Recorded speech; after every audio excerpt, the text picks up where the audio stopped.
Sandra all the time is here with the cold hard truth.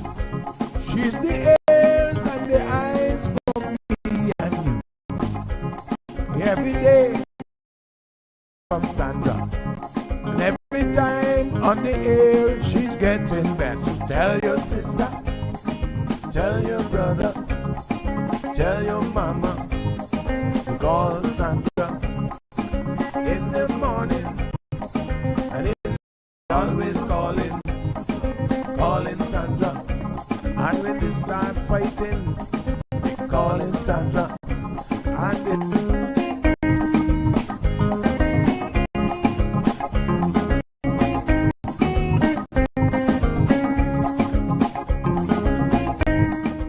And That's right, folks. Everyone is telling their mama about the cold hard truth. Welcome to another episode with more truth telling, more problem solving, and of course, more. Sit back, students, grab your tea and turn up the volume because class is now in session. Call in at 936-2626 because your voice matters. Share your opinion.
There, can you hear me now? All right.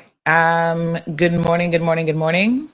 Looks like we're having, oh, I don't know what's going on this morning. Uh-oh. May have to restart everything. I think social media can hear me, but doesn't look like the radio thing is moving at all. So,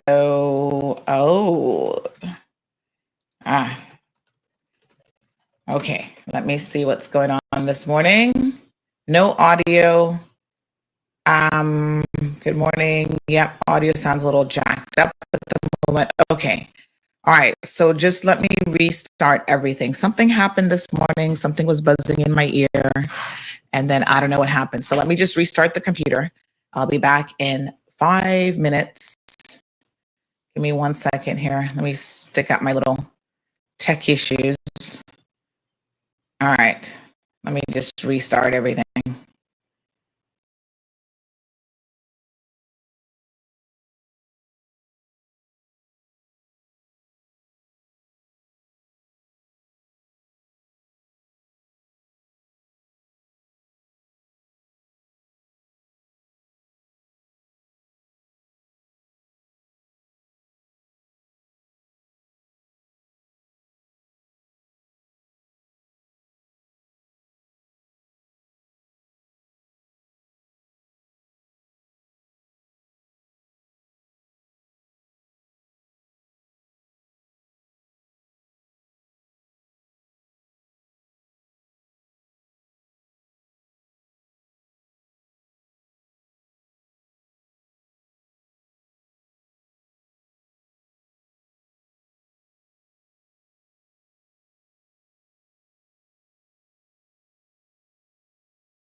All right. I think we're good. Everybody okay this morning? All right. Very good. So radio is live and direct. Thank you guys so much for your patience. Little mishap there. I saw some stuff updated on the computer, but I think we're all good now. So thank you again for just hanging in there with me. Just did a reboot and figured out exactly what was happening. Beautiful Tuesday morning in paradise, honey child. This is it. Yes. Wow. So much going on at the moment. Some things I can't tell y'all quite yet, but rest assured, this is going to be quite an interesting week. Yes, honey child. Right. So let me turn on the camera. There we go. Woo, honey child. Oh, I need to fix hold on. I actually need to fix this light. It kind of toppled over on me a little bit last night. I saw this at some point. All right, there we go. That's a little bit better. Yeah, there we are. Light angle makes a big difference, honey child. What a hot mess. All right, everybody's good. Good morning, K-Man, Wee, Jane, Olivia, Diamond Princess, Miss Lucille, Rhonda, buenos dias. We got Gabby. Hello. Jim is here. Shaka Zulu. Yes, honey child. Johan. Johan was.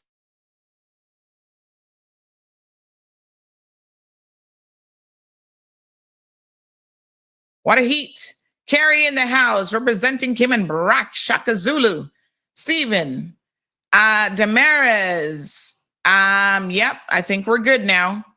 Abby, good morning. Luis, morning. I saw you were at Rum Point this morning, honey, or this weekend, honey child. Good morning. Morning. The radio just cut out again. You're kidding me. No. Oh, Lord have mercy. All right, Sorry. let me do a little refresh. I saw that little blip on the screen, and I think that means that the internet dropped for a quick second. All right, thank you. I appreciate it. Let's restart it. Right. I don't know how much of a buffer they have for the radio, but that was literally on my end, just a little blip, and the radio was gone. All right, let's play some music, bring it back in. They must have just loved my song, honey child. It's 2022, and CMR is taking talk to the next level. Are you tired of talk shows that offer no solutions for you? Talk. And more talk? Here at CMR, we believe in action. Tune into our new segment where we answer your questions about life, marriage, business, and so much more. Anything you want advice on, reach out to us for a special dose of the cold, hard truth. Having a hard time with a business? Sort 'em Out Sandy is here. Relationship woes? Sort 'em Out Sandy is here. Confused by the procedures to follow? Sort 'em Out Sandy is here. Submit your questions via email to tips@caymanmarlroad.com, on WhatsApp or on Messenger.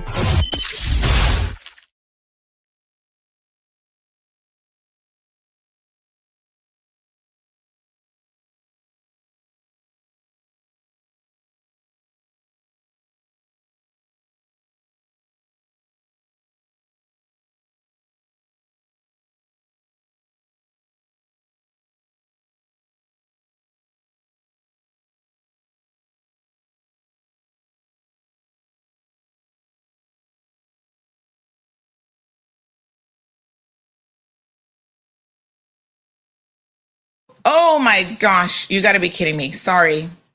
I forgot to hit the unmute button. All right, we're good. We're good. All right, let's just settle down. I feel like I need to have a moment of I had myself muted. I'm sorry. Sort 'em Out Sandy. All right, are we good on radio? We're good on social. I feel like this morning I need to have like a silent fox moment. You know, when your kids, yes, honey child, tell me now. It was playing like Sort 'em Out Sandy. Yes. And then as soon as that finished, it cut off again. And now Bobo put on a different radio All right, show. let's try to pull it back in. Thank you, my dear. Sorry, I don't have internet, so while I'm driving, I'm like, No. I got you. We got to sort him out again, honey child. Here we go. sort about Sandy. All right. Mga kabayan, nakatutok po kayo sa Cold Hard Truth, hatid ni Sandy Hill, ang nangungunang talk show sa Cayman, ang boses ng masa.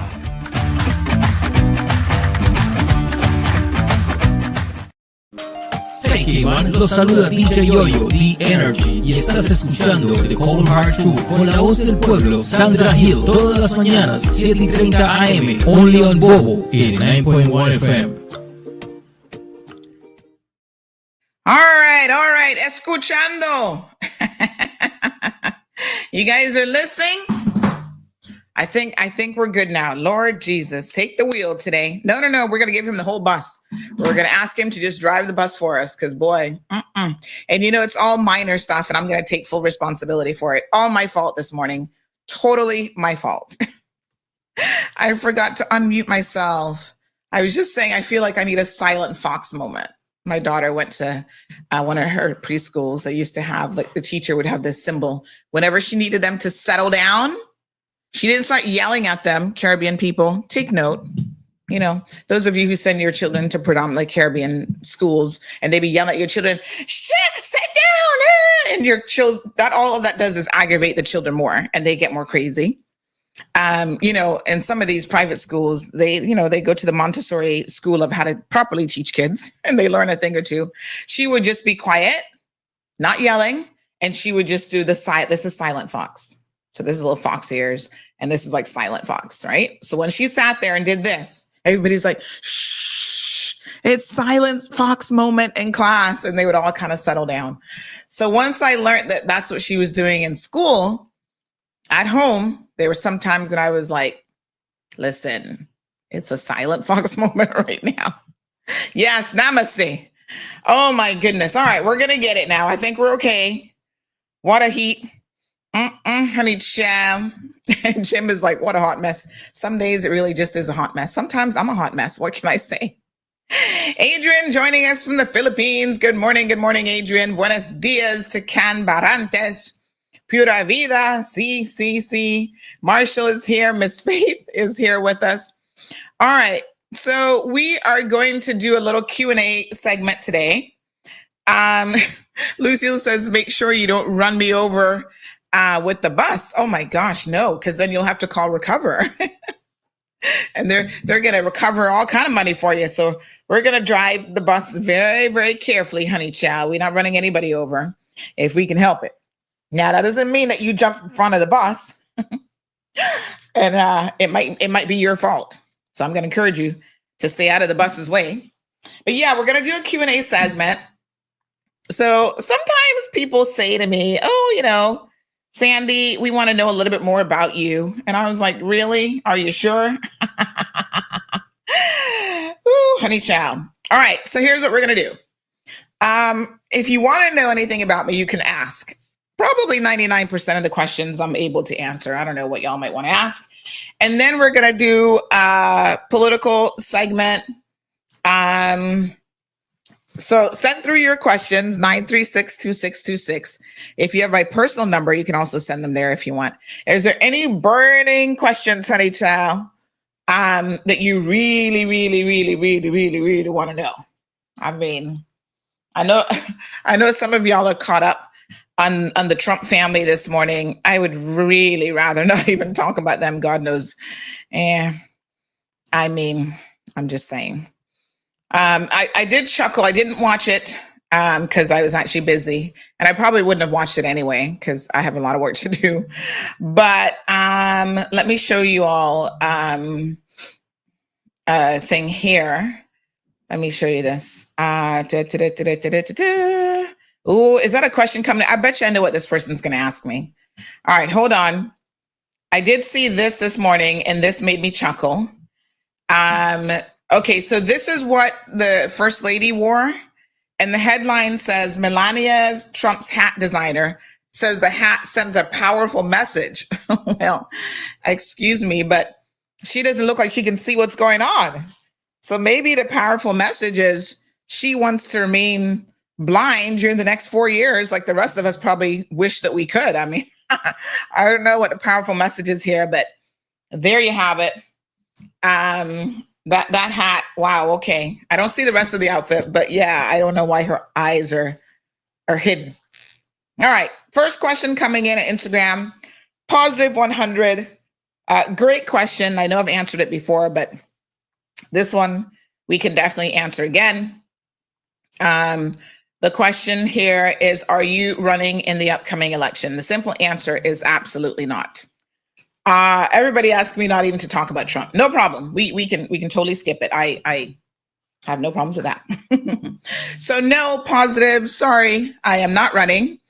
The chances of me ever running in an election, although the old adage, which is never say never, is very, very true in life. And what do they say? You want to make God laugh, make plans, because God has a way of saying to you, honey child, let me show you what I got in store for you. So I'm not saying never, but I'm saying pretty darn close to never. I don't see it anywhere in my future. So positive, the next question after that might be, why not? Well, I think there's a lot of reasons why not. So let me talk about what those reasons are in no particular order. The first one is effectiveness, right? Why do you want someone to run for political office? It's because hopefully you think that they have something to offer the people of the Cayman Islands by way of resolutions, problem solving, something, voice of the people, something. And I feel like I accomplished those things already through this amazing platform. So I don't necessarily see a benefit there, to be quite frank and honest. Now, obviously, your MPs do more things, like they can bring motions and legislation. So that's a little bit different. Obviously, I'm not passing any legislation sitting here, but I do think that the advocacy that we do on behalf of the people of the Cayman Islands on this platform is really, really important. So we can advocate for and against legislation, let your voices be heard. And as a result of that, I can tell you that the political arm in this country pays attention, not just the political arm, but the social service arm. And so positive says you should, though. One of the downsides of it is politically, politicians are not supposed to get involved with a civil service arm. Note now that I say not supposed to, okay? And what that means for them sometimes is they complain that they can't get certain things done. We can try to hold the civil service accountable, and they listen and they do pay attention, and sometimes they do get up in their feelings if we call them out and say, hey, this is what it is. So I feel like my effectiveness kind of overshadows maybe what I'd even be able to do in the political arena. What else? Another reason, a lot of people get into politics for some sort of financial desire. I don't have that financial need or desire. In theory, I can, with any business, your income potential is limitless. And so what that means is you could make $1 million a month. Who knows, right? Obviously, if I were concerned about money, even ministers, they have a cap on what they can make. And so I don't care to have my finances capped in any way. There is the logistical issue of if I were to get elected to public office, what would happen to CMR? I mean, I can't do both, I can't help run the country and run a newspaper and, certain bits and pieces of information come to me. And then there'd be a perceived conflict of interest. Oh, Sandy's getting this information because she's in Parliament. And it would just be a complete mess. And there'd probably be a lot of instances where conflicts would arise because I don't see myself giving up CMR. I have so much fun here. Wouldn't you guys miss me in the mornings? How am I going to be an MP and not see you guys every single morning? Oh my gosh. No. All right, next question. Good morning. Gabby says, what made you start CMR? That's a really good question. All right. I thought you guys were going to be asking me more personal stuff. These are great questions. So Gabby, I have worked in media off and on, part-time-ish for a while. In fact, a lot of you don't know, but my first job as an adult, I'm trying to make sure this is right. No, that's not quite right. Yeah, because I guess I had already turned 18. But anyway, when I was in university at USF, so Bulls, this is a symbol for the Bulls. I went to University of South Florida. I lived in Tampa. I think most of you know that. And so when I went to USF, I did in-state, and one of my first jobs was actually on campus because I was considered an international student, although I had lived there for a really long time. I had some restrictions at that time and where I could work. So I could work on campus jobs. So my on-campus job was working for the student newspaper called The Oracle. And I think it's still called The Oracle to this day. And I wrote a lot of interesting articles and got to meet a lot of really, really interesting people. So that was my first stint at like news writing. And back in those days, newspapers were very different, like how they were put together. So in the production room, like we had people who would physically put the paper to, look at this thing. They would physically put the paper together, and that was pretty interesting and pretty cool. And I was involved on the writing side. So when I came to Cayman, and then my degree was actually a writing degree. So my degree is a degree called Professional Technical Writing. And so when I came to Cayman, started law school, off and on, I would make contributions. So I wrote for Desmond Seals. I did some pieces for him. I've done a few pieces for Cayman News Service. The only publication that I think I haven't really written for in Cayman is The Compass, and then I've never written for Caymanian Times because they're like fairly new. And then the one that he bought, which I forget what the name of that one was, I didn't write for them either, right? Because I think at that point, I had pretty much started CMR. So in 2017, I was actually doing some freelance work for Loop Cayman. So I was freelancing for Loop. They had a country, quote unquote, country manager, but she was stationed in Jamaica. She reached out to me back in the day and said, hey, I understand that you are the person that knows everything that's happening in Cayman. I was like, not really, but okay. So she reached out and wanted me to help with their content, help write content, and also give her like story ideas. One of the biggest problems, Gabby, is that, and by that point, I was already a business owner, but I was doing other things.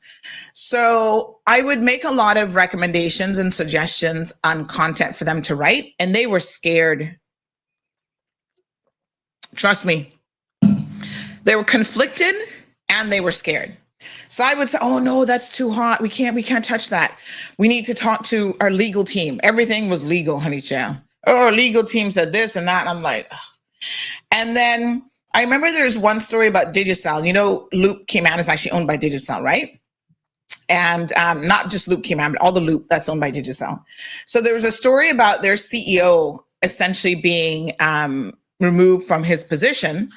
And I said to them, oh my God, this is breaking news. I remember I was in Miami when I got the news. I remember exactly where it was. I was at my mailbox. I got the news. I sent it through to her and I said, this is breaking news. You got to put this up. We want to know when somebody pretty much gets fired as CEO from a big telecom company, they wouldn't touch it because of course they're owned by Loop. And one day I sent her something. I can't remember that day what it was. I sent her something and she was hoeing and humming again. Oh, we need to talk to legal. And in a moment of frustration, I responded to her and said, you know what? I'm done here. Y'all are wasting my time. And honey child, don't waste my time because I'm a big believer in not wasting my time. My time is precious.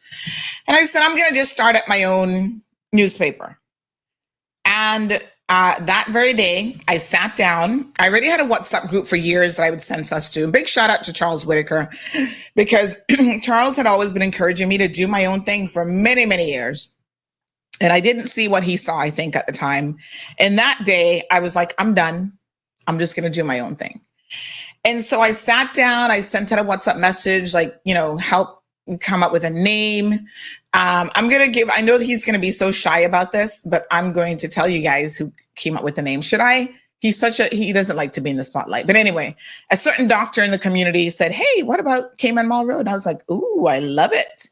And then another person who was in my group, she now works at Health City. I was like, can you help me with a logo? She did the logo. I mean, it just all came together. And so, yeah, that's how it got started, out of frustration. Now, as a business owner, I would tell you to never start anything like that. But at the time, I wasn't seeing it as a business, because I always say to people, CMR is a passion and not a paycheck. And so for the first couple of years, I didn't even think about anything in relation to monetizing, which is kind of crazy, but it wasn't about that for me. I was like, I'm trying to, do stories that other people don't do, talk about things in the community that other people are like afraid of talking about. I don't know, whatever. And so that was kind of how it got started. And then years in, there was a lot of behind the scenes things that I was learning as I went along. The first year I had to take down the website, and I'll never forget, it was in August. I want to say it might have been close to my birthday weekend. Marlon was at a function for another friend celebrating her birthday. She had a house party, and I was like, I got to go. And I came home, and the entire weekend I took the website down. I found this really awesome web guy, and I took the website down for the weekend. I said, all right, this is a lesson. And sometimes you got to build things properly from the ground up. And I said, take the website down. We're going to rebuild it with because it wasn't a proper like news site. It was one that you used for like tech forums and stuff like that. So there were some issues with it. And I said, you know what, let's get a proper news platform where we can assign writers and writer responsibilities, and we can do ads and all this stuff. And this guy was so amazing. So we took the website down for the weekend and we rebuilt it. And then for the next couple months, he went back and restored all of the historical articles for me. It was a really big project at the time. Thank God it was still only 1 year in, and not 3 years in, because the content would have been crazy. And that's how it got started, June the 29th of 2017. So yeah, amazing. And it has been an amazing journey. So yeah, Gabby says, I would be scared too, not working for you, but some of the news, I wouldn't want people coming for me. Okay. So I think there's a little bit of a question in there, perhaps. And I'm actually reading a book right now. I'm going to tell you guys about it, because soon we're going to be kicking off our book club.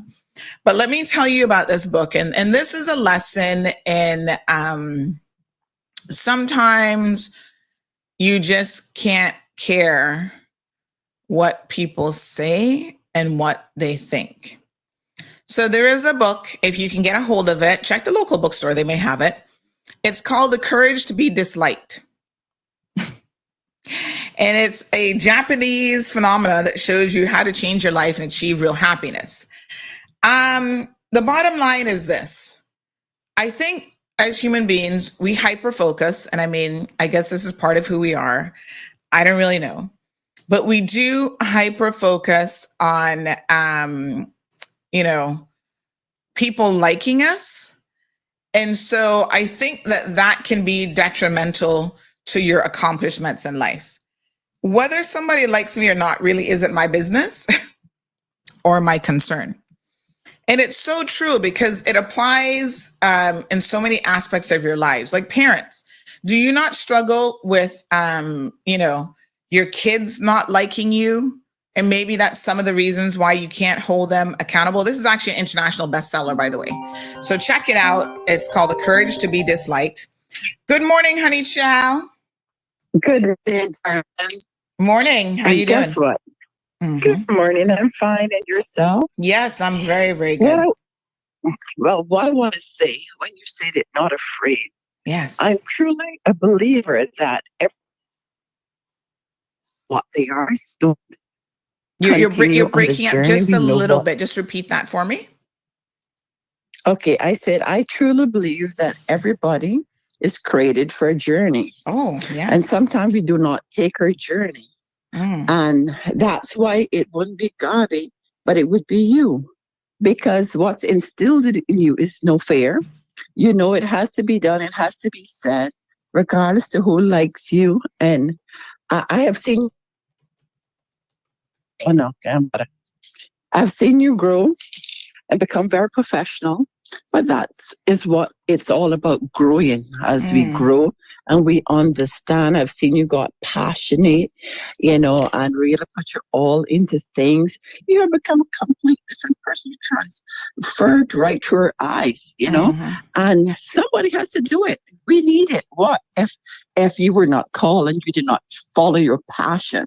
So it's everything is not for everybody. Yes. And that's why some people can come from a rich family and the family could die and leave them money and they get broke in years to come and all the money is done because they had the money, but they didn't have the drive, they didn't have the passion, they didn't have the understanding.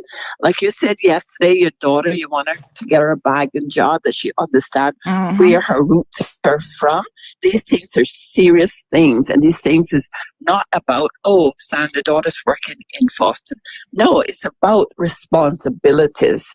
And once we make kids understand sometimes they need to be responsible, it creates a different thing in them. My son that sells perfume, Ted Green, he came home once with a car, new brand, beautiful Benz. And, oh, he's young. And I was like, who Benz is that?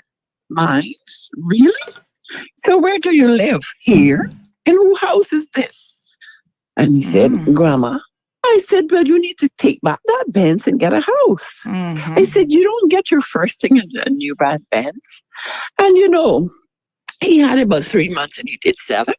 And, he comes back to me a lot of times saying, Mom, thank you for who you are. People would say, oh, you're so harsh, Mom. You don't want to see your children. No, because this world is not a friendly place. And we need to make the kids understand they need to get what they can get when they can get it, because it's going to come a time that our kids are not going to be able to get it. You're not going to always be around for that beautiful daughter. So you're teaching her how to stand in life, and we got to teach our kids. So this job was for you. And it doesn't matter who don't like you. There are times that even who don't like you are going to come on because you have something saying that they want to be said. Sometimes they probably give it to someone so that it could be said. So yes, they don't like you, but they like what you do because you have the guts to come out and do it. And you have to give people a kudos. Give yourself a kudos for that. Right? Oh my gosh. Thank you so much. Thank you. You do it. And, yes. And you're appreciated. You understand, regardless of who likes you or not, you're doing a wonderful job. Keep it up, girl. Thank you. I really appreciate that. Thank you so much. You're welcome. Okay, bye-bye. Yeah, and I agree with so much that Ms. Joyce Ann said. Many, many years ago, I believe in personal growth. I believe in professional growth.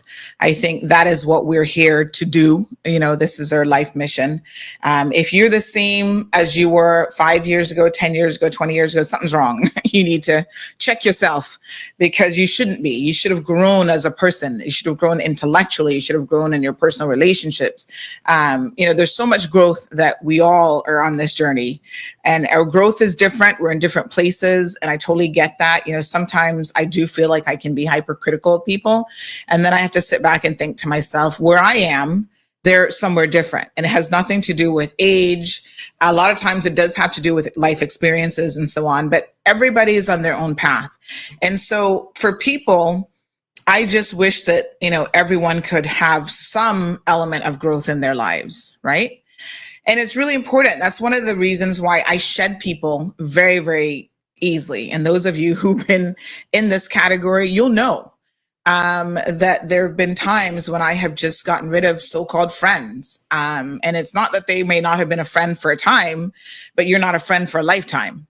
And so, I've shed people because they are not about growth. They remain stagnant. They remain the same.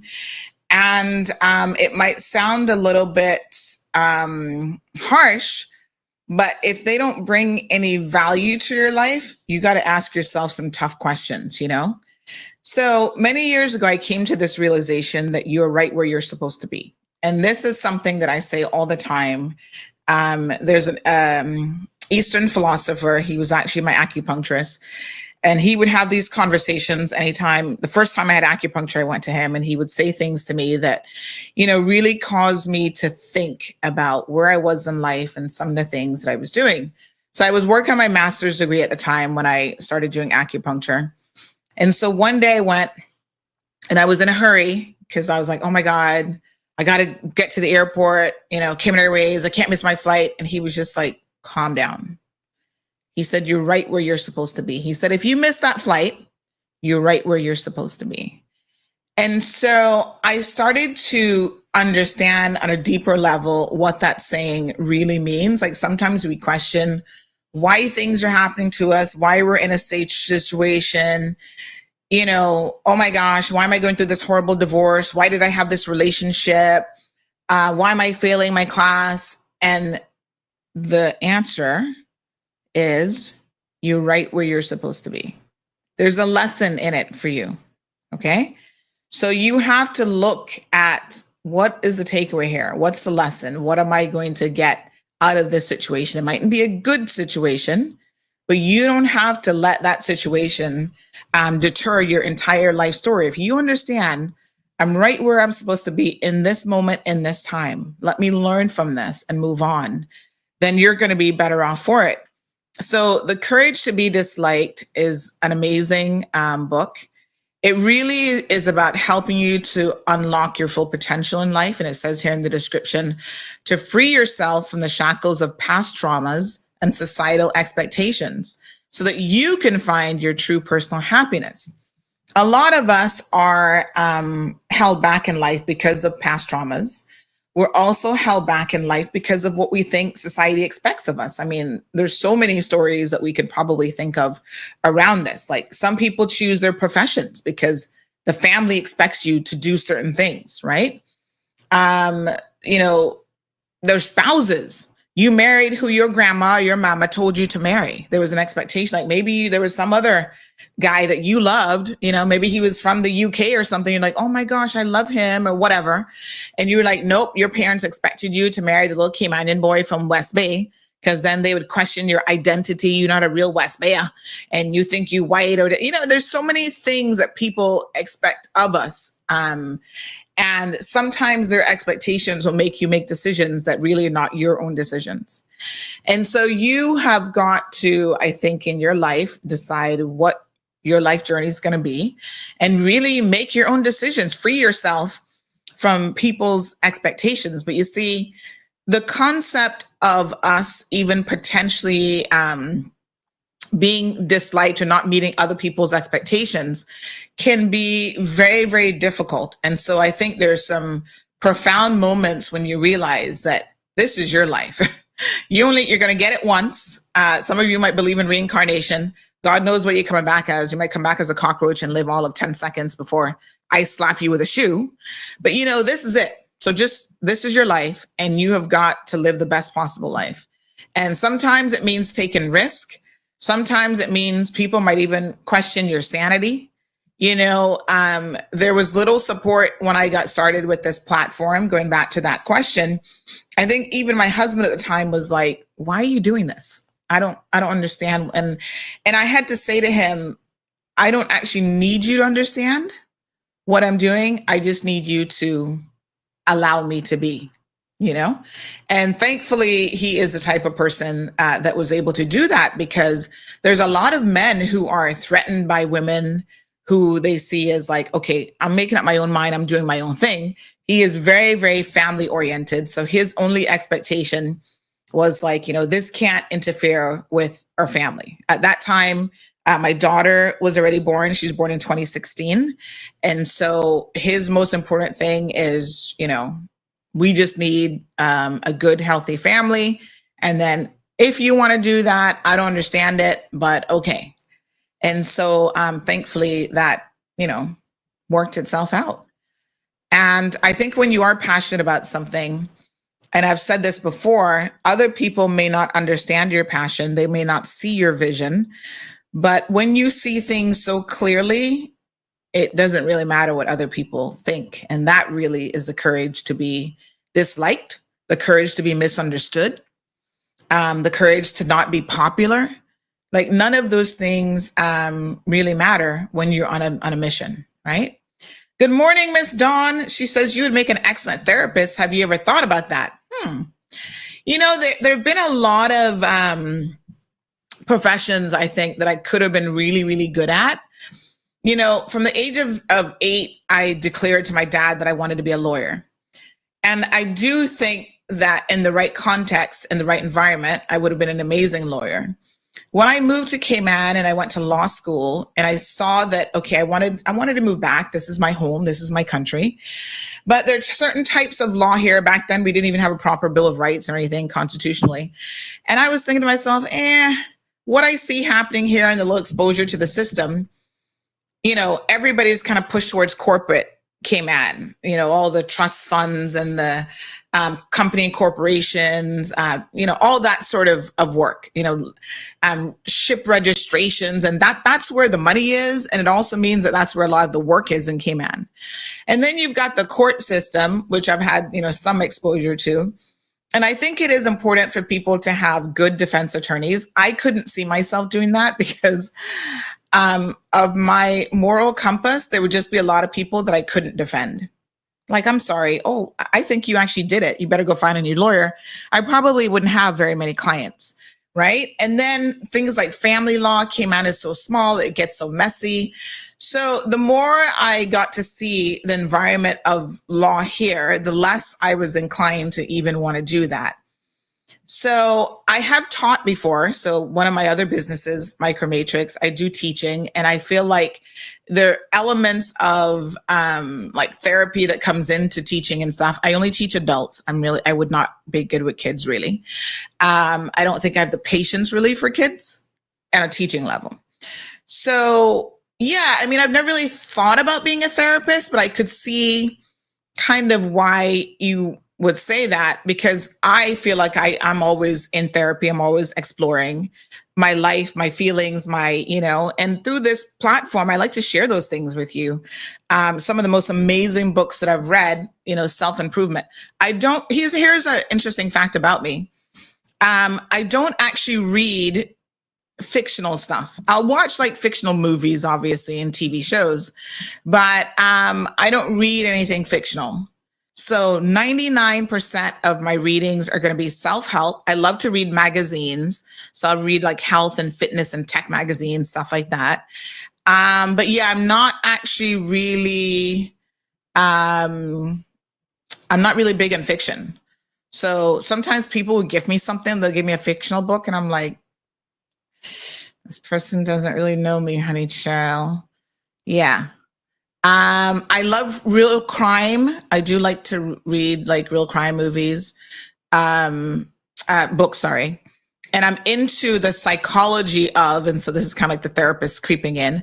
I'm into the psychology of why people commit certain types of crimes. Like I've studied serial killers a lot more than I probably should ever have, but it's a very fascinating and interesting area. Like, you know, people who are sociopath, people who are narcissists. Like I've read enough on those people that I can spot someone who has those tendencies pretty early on. And so one day I'll tell you my serial killer story, how I almost got kidnapped, I swear, by a serial killer. Yes, and I love watching Snap. Somebody just sent that to me, my cousin. Yes, I do love watching like, for the longest time, my TV just stayed on investigative discovery. Now, Marlon doesn't like to watch those things. He's like, who are you planning to kill? Why are you always watching these shows? I'm like, I'm not planning to kill anybody. It's just so fascinating. But he's not into that sort of thing at all. So, you know, meeting him, now being married to him, he has opened up my, some of the things that I've watched because of him. He's a very happy person. Like I tell him he lives in, we have this ongoing joke where I'm like, you live in a little bit of a fairy, like he sees the best in everybody. That's just the type of person he is. And I'm like, oh, you're just fairies and unicorns and whatever, you know? And that's just his personality. My personality, not so much so. I think I'm a realist, if I had to describe myself. Miss Ramilia has a question. She says, I want to know why you refuse to behave on air. You're doing a great job. You are my ears and my eyes and ears, and you don't hold back. I love that about you. But honey child, I need to send Marlon my grandmother's ingredients to wash out the mouth. I know at times issues make you angry, which is understandable, but expressing yourself on air with bleep, bleep. Hold on. We gotta make sure we get this right. Hold on. We're gonna do this right for Miss Amelia this morning. Hold on. Let me go back. Okay, where is the? Oh yeah, there we go. CMR family, please help me pray for our friend. All right, so Miss Amelia, I am more than capable of behaving, but sometimes I don't want to behave. And I think the truth of the matter is you and I see the whole profanity thing very, very differently. I grew up in an environment where my aunt, she was like you. She would wash my mouth out if I ever said any of those things. When I became an adult, it is liberating to say what you want to say when you want to say it. And so on the radio, obviously, we can't use profanity, and we respect off-rag and their rules. Although, one of these days, they're going to get a legal challenge about that, but that'll be for another day. And so there are times when I just feel like it. I just feel like turning up a little bit. And I don't actually see anything wrong with that. And yes, some of you may find profanity, I don't know, insulting. I don't know what the problem is. But, sometimes you just gotta let it out. And there's some words that I can't think of another replacement for. I mean, I'm just saying, if you can think of some alternative words, do let me know, and we can stick those up on my little board here, and then we can go with it. How about that?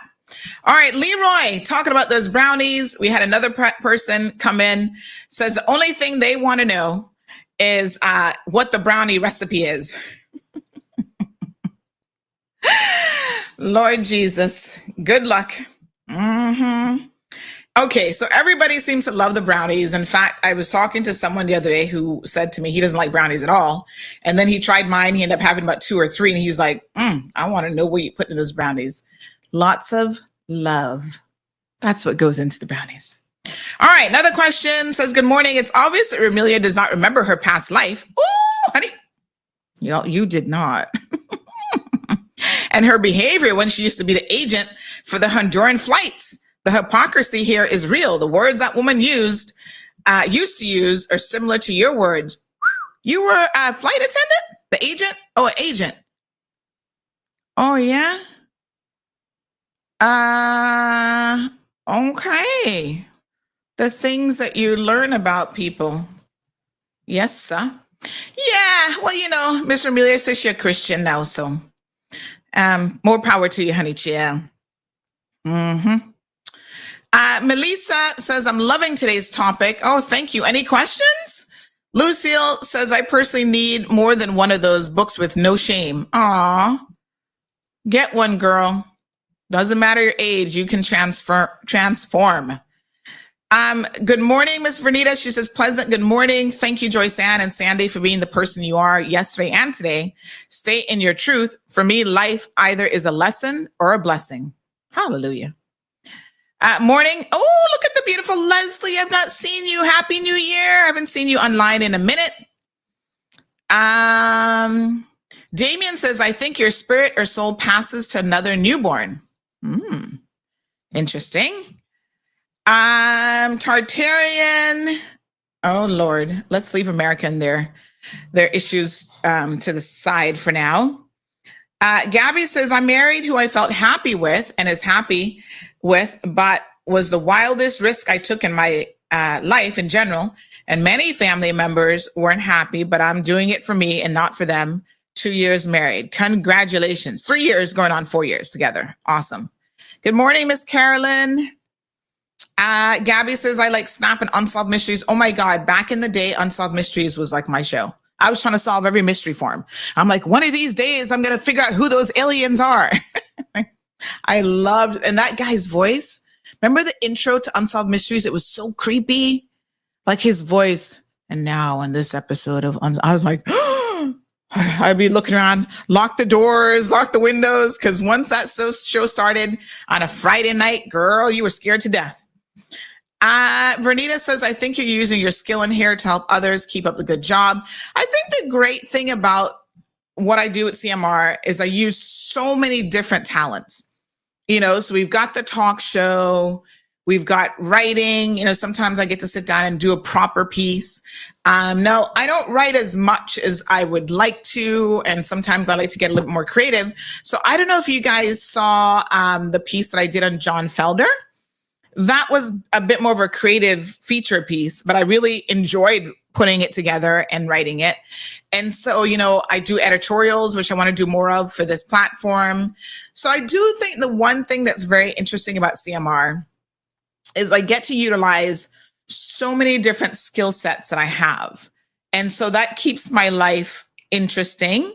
And yes, people reach out to me every single day for help. By the way, I saw some messages come in late last night, but I'm trying to go to bed earlier. So if you don't see me responding, that's probably why. But I'll get to you. Yeah, and people reach out for help. About maybe a month ago, this guy called me on a Sunday. He called me about 20 times. I was like, who is blowing up my phone this early on a Sunday? Like if I don't have you saved in my phone, I'm kind of like, who's this random person? Anyway, eventually he answered the phone, and he was just a guy. I don't know him. He's like, I need your advice. His girlfriend's cheating on him. And he's like, miss, I just want to talk to someone that I feel is sensible and going to give me good advice. So, I listened to him, and I think really that's what he wanted. He knows what he's got to do. Like, you can't stay with a cheater. And, he tried forgiving her, and she still won't leave the other guy alone. Took his money, went and bought a burner phone so she can communicate with the other board, the side piece. I was like, dude, when a person's words and their actions don't align, you have to take action. So people are going to abuse you and use you in life, and it's up to you to decide what you're going to do about it. And so what you do about it is you just move on. It's not going to be easy. We've all been there. And it's unfortunate, they were even living together, and, she was just using him for the money. And I don't know what the other guy was offering her, but whatever it was, I'm like, let her have him full time. So, he was like, miss, thank you so much. I don't know. I know you don't know me, but, so I get a lot of questions, and people wanted to talk to me about all sorts of different things. Poor guy. I hope he's moved on. Morning, Barely says, good morning, Miss Sandy. May God keep you safe through the rest of the day. Blessings. Thank you so much.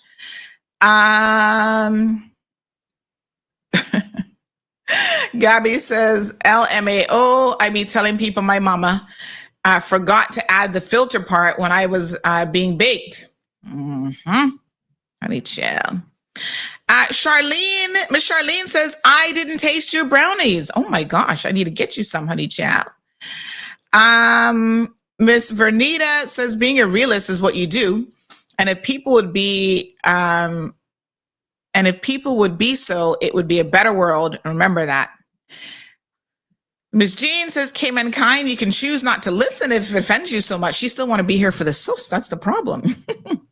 That's the great thing. Sandy isn't forcing you to listen to the words that you don't like.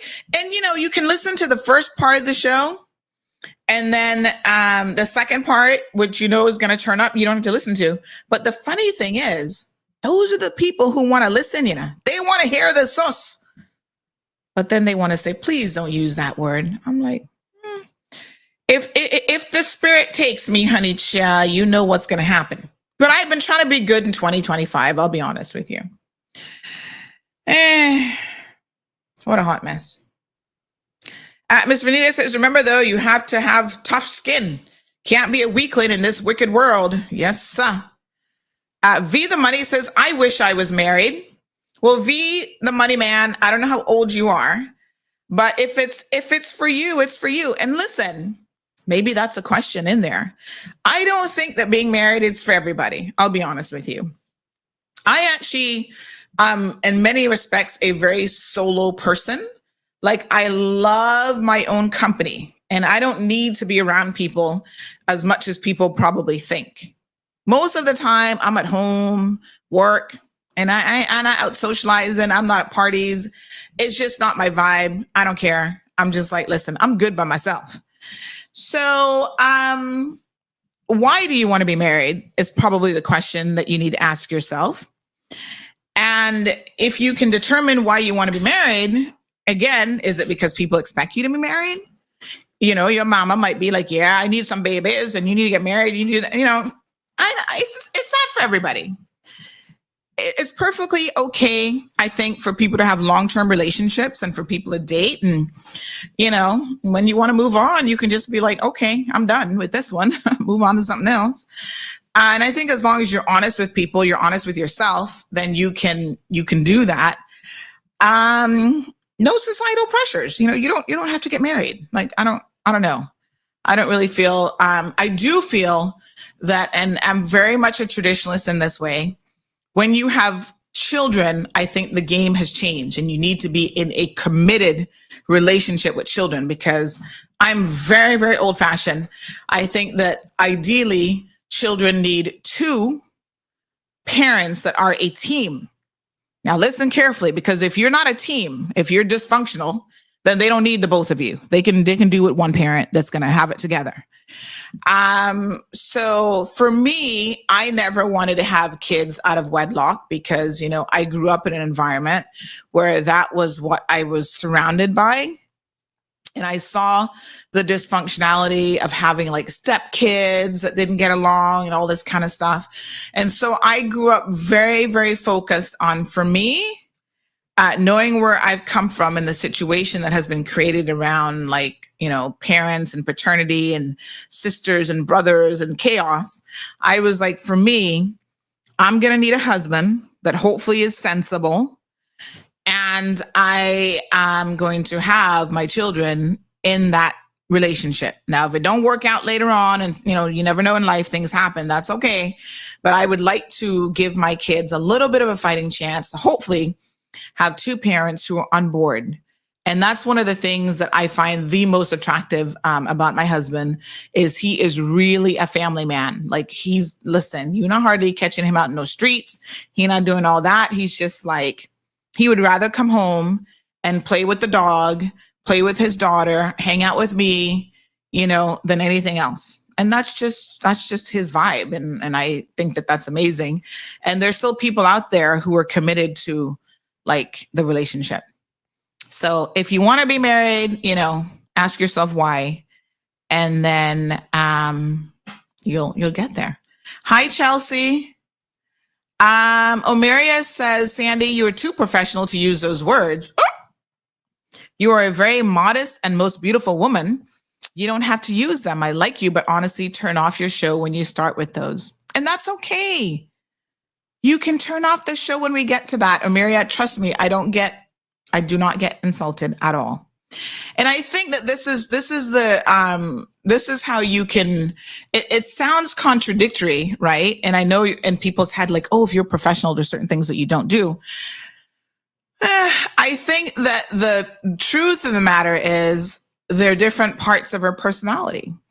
And so for me, it's not really, I mean, there are people who are professional and who can not use those words and still not be professional at a given time, right? So, you know, we'll have to agree to disagree. Like, sometimes we come straight, we come with the, you know, the very English, let's pull up her collar and fix her pearls and all that good stuff. Like, we're very prim and proper. And then other times, you know, the Georgetown, I need to fix my edges, girl. I'm just saying. Somebody else says the hypocrisy is real, and they use an expletive that obviously we won't be using. But, you know, and this person's an educated Caymanian lawyer. Like, I listen, for me, it's neither here nor there when it comes to that. But I do understand that people think differently about it, and everybody, you know, you're okay. It's okay. You're able to think differently. Mr. Amelia says, I didn't say she was forcing me. I just want what's best for me. And I'm good. Listen, I'm good. She says, one can be angry and not use bad language. Why waste I mean, you know, you're wasting some good opportunities there, honey child. Instagram folks, any questions from you guys? Good morning, P. Nancy. You guys are just over there listening and behaving yourself. What advice would you give a 25-year-old who's struggling in life and trying to survive? All right, that's a good question. Good morning, caller. Good morning, Sandra. Hello, honey child. How are you, Hannah? I'm good. I'm good. That's good. Now, only reason I'm calling is because I want to stress something to the audience, your audience as well, because I stress it to mine. And I do have a lot of respect for Miss O'Meara. And she did tell me the same thing about me with my live videos on my page, that I should cut out the cussing because you get this and that and the other. But what they don't understand is, first of all, our passion for what we do. First thing. And when we get very caught up into a situation that we know is a wrong that's being inflicted on all of us out here, then I don't let go a couple 20 and 30 pound words. I really don't care. And if you're a biblical person, then you should know that when Paul wrote to the Colossians, he did not mince his words. They didn't publish what he said in the Bible, but he sure as hell didn't tell them a lot of stuff nicely. And there was a lot of cuss words in it from back then and what they utilized. So, when you're out there like yourself, you've got a vast platform and you're catering to your audience. There is everyone in that audience that have a different mindset about different things. And yes, Miss O'Meara might feel offended that, the cussing is something she don't like, but that's fine. You also all have to appreciate, Miss O'Meara, that we're not just catering to your mindset in the community. We're catering to everybody. It's an entire spectrum of people out there that is listening, and some like it and some don't. We appreciate that you don't. Yesterday, one of my listeners on my page said she likes it when I explode. And I'm like, okay, because we are passionate about what we're bringing to you, the public. We're telling you what's happening because we're telling you the truth and what's hidden and the agendas that are covered up and everything else. We're exposing this, and this is the problem. And then, of course, we're out here putting our names on the line, our reputation. I don't have no reputation to maintain, so I don't bother me. But my point is, I don't. I never did. They can try to embarrass me all they want, but that'll never work. You can never embarrass me. But anyways, my point of all of this is you have to appreciate what we're doing out here for you, putting ourselves on the line to be attacked back by our own government because we're exposing the wrongs they're doing to us and our people in the community. And we're putting our names out there. We're putting our reputations out there. Well, you may have one. I guess you do, Mentine. I don't. But the point is people need to understand and appreciate that we're not doing it for one sector of the community. We're doing it for an entire spectrum of the community. There are bunches of people from each one of those sectors that are tuned in and listening. Not everybody is. So we can appreciate the ones that don't want to listen either, but at the end of the day, they do tune in because something come up that hits close to home for them, and they tune in. So you have a good day and keep it up. I appreciate it. Thank you. Thank you very, very much. Thank you. You're welcome. Shamar says, agreed. Single life at almost 40, #winning. Jim says the majority like to see and hear when you get turned up. I tell you what, normally those are the days that we have some of the best numbers. So, it is what it is. All right. V the Money says, Sandy, what advice would you give a 25-year-old who's struggling in life and trying to survive? The first advice I'd give you is not to get married. So you just said you want to be married. And if you're 25, I'm assuming this is about you. Don't get married. You got plenty of time for that in your 30s and 40s, honey child. You're in your life, 25. I want you to go out there, travel, see the world, fail as many times as you possibly can, because this is a time now to make your mistakes, right? You ain't got no chick nor child to worry about. And so it's okay. I think we live in a society now where people expect everybody to have their life together at 25. From a scientific perspective, your brain at the age of 25 has literally just started to enter adulthood. That's the age of maturity in terms of your brain, and even your emotional maturity is still going to take some additional time. So don't sweat it too much, okay? Don't make big mistakes in terms of don't go out there committing any crime, don't hurt people purposely, be cautious, practice safe sex, get your education. So if you're 25, I'm going to ask you, all right, what have you done to improve yourself up until this point? Did you go to school? Did you get a trade? What are the things that you're interested in? Start to explore some of those things. It's likely not going to be not where you're going to be when you're 40, but start to feel things out and to figure out, what it is that you want. But it's okay. Your 20s are like an amazing opportunity for you to learn so much stuff and to really, really try to see the world. Travel as much as you can. I think you had mentioned before that you're in the UK. Cover Europe because it's probably relatively cheap for you to get all over Europe, right? Work in fast food restaurants. And when I was in university in my 20s, I worked in retail. Anything that is an honest day's work for an honest pay, just do it. Try to also think about, setting yourself up now, future thoughts on how do you see money? How do you respect money? If you don't, you need to start learning some of those things now because you got to start to settle down. But at 25, listen, you're not going to have a house. You're not going to have all these things. You're not going to have it together. And that's okay.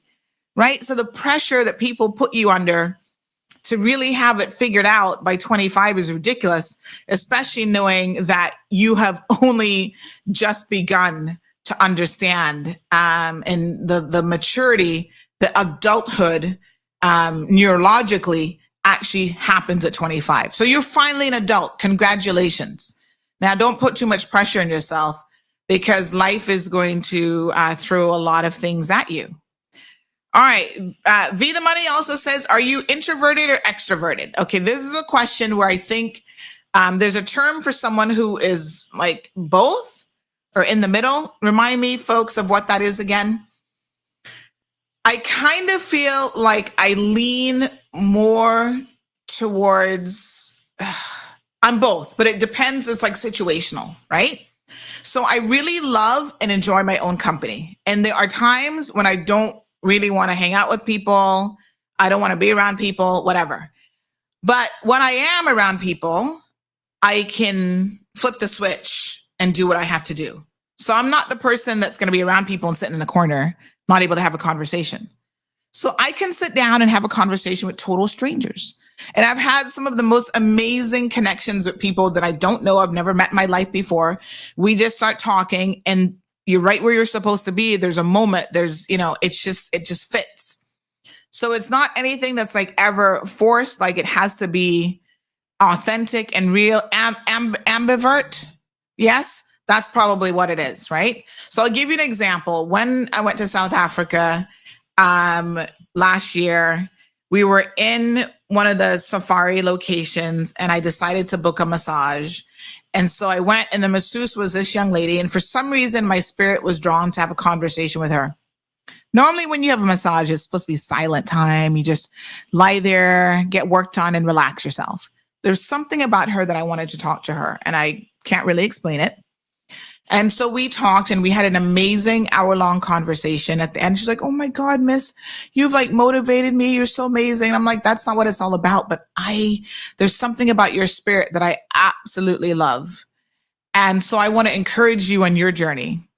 She'd only ever been on a plane once in her life within South Africa. She's never traveled outside the country. And it's hard from our perspective to maybe even understand those things because she just doesn't have the money to be able to do any and all of that stuff. And I said to her, if the opportunity ever presents itself, and sometimes in life it will, try to go and see other things in life, experience different things, travel abroad if you can. And that will broaden your horizon. And that will help you see that, South Africa is, certain parts of it, an absolutely gorgeous and beautiful country. And then there are other things that like a city might have to offer that, it's good to experience it, I think, in life. So I think it just depends on the situation. There are people who are like afraid of, oh my God, I'm afraid of like public speaking or speaking to people. Like I don't really have those fears. And so people assume that means that I'm like a total extrovert with everything. And I'm really not. It really just depends, I think, on the situation, the vibe, the location, like everything. So I believe I'm probably this ambivert. Yeah. All right. This person says, why don't we don't even know what to do when you go on vacation, referring to if I ran for politics. And then they said, no replacement words for some of the other words. Sometimes there's the only words that suit the outrage. Introvert, but not shy, confident in social situations. I'm a raving introvert, but I manage socially. All right. Best advice I was ever given. Oh, this is good. Number one, postpone self-gratification. So this is for the 25-year-old question. If somebody's trying to call the show, do remember 936-2626. So this person says, yes, best advice I was ever given. Number one, postpone self-gratification. Number two, don't be afraid to fail. And number three, it can be your fault. Learn from it. Number four, don't repeat what made you accept number three. Number five, education is key. Without it, you're going to be stuck on repeat. Wow. This person says, a very pleasant and blessed good morning, Sandeers. Another awesome topic. Thank you, as always. God bless you abundantly. Same for me, introvert and extrovert. Interesting.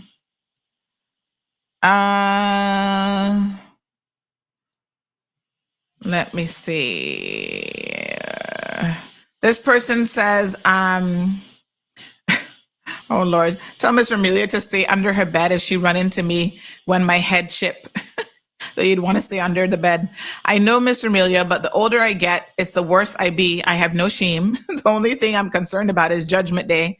I'm only one thing, not to kill no one before my death. I don't want that on my head, but my mouth is going to spit the nasty words out. I have no brain left when it get overloaded. Hot mess.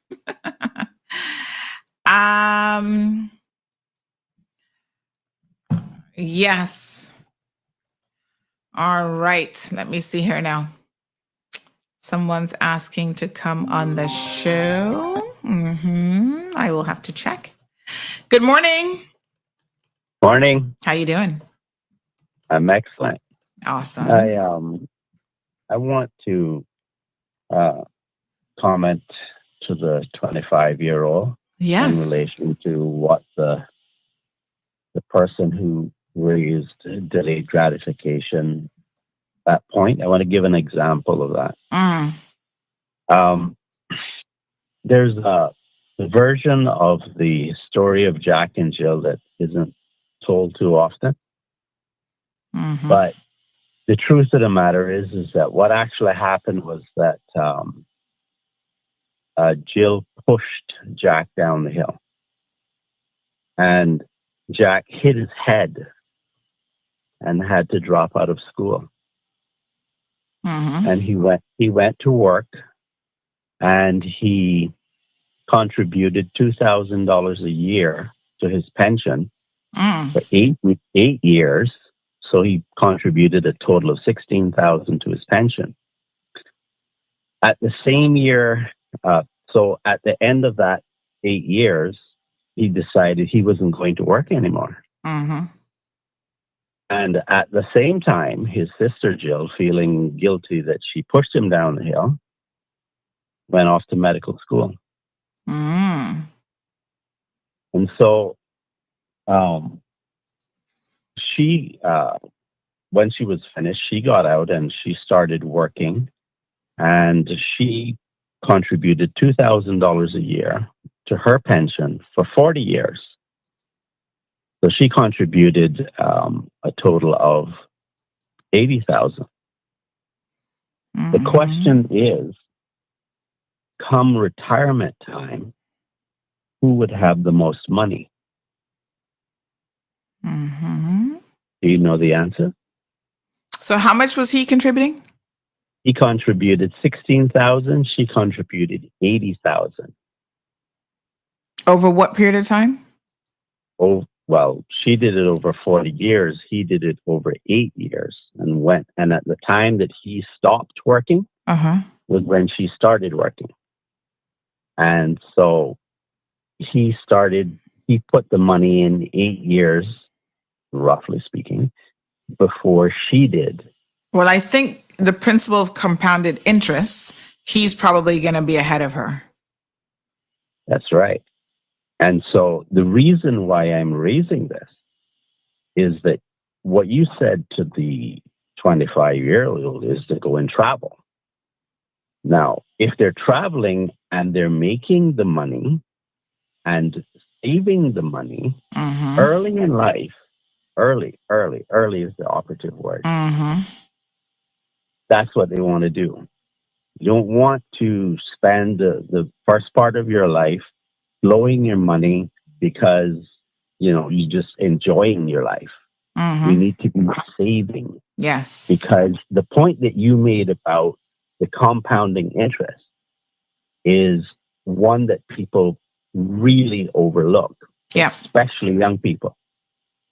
And my advice to the 25-year-old is, yeah, you could travel if you want, as long as you're making money. But the question is, how do you do that? That's much harder to do when you're skipping about, especially if because if you're going to go long distances, then you're spending your money instead of investing your money. Well, think about it though. In your 20s, Denny, a lot of times you're still living at home with your parents. You sometimes can have that option. They will give you the grace period to kind of, get it together a little bit. No need to go out and buy the expensive car. You drive your parents' car if they have a spare car for you to use. But what you don't want to do is you don't want to burden yourself down with children and a wife and a relationship and all that stress. I think you can afford to be a little bit selfish in your 20s and still focus on, saving some money as well. Well, you'd have to be very innovative, but I'm not saying no, it can't be done. I'm just saying that the emphasis should be on the delayed gratification that one of your listeners raised, because the benefit of the compounding interest earlier in life sets you up for a time later in life that makes your life far more comfortable. Because what usually happens is that people don't do that. And then when they get to the point of, I need to really slow down because I'm actually have injuries now and I have sickness and I can't actually do what I used to do. And all of a sudden, you still need to work because you don't have enough money and insurance doesn't pay and all that nonsense. Yeah. If you save earlier in life, you make the latter part of your life less stressful. All right. Thank you very much. All right. Bye. Good financial sense for sure. And I think, again, you can afford to make some mistakes, even money mistakes. I mean, when you talk to people who are millionaires and billionaires or whatever, they talk about how many times they've gone bankrupt and they did it early enough on in their life where they can still recover from that. So some good salient points, without a doubt. So, V the Money says basically giving up on life at this point. Well, that's the first lesson, is you can't ever give up, to be quite frank and honest.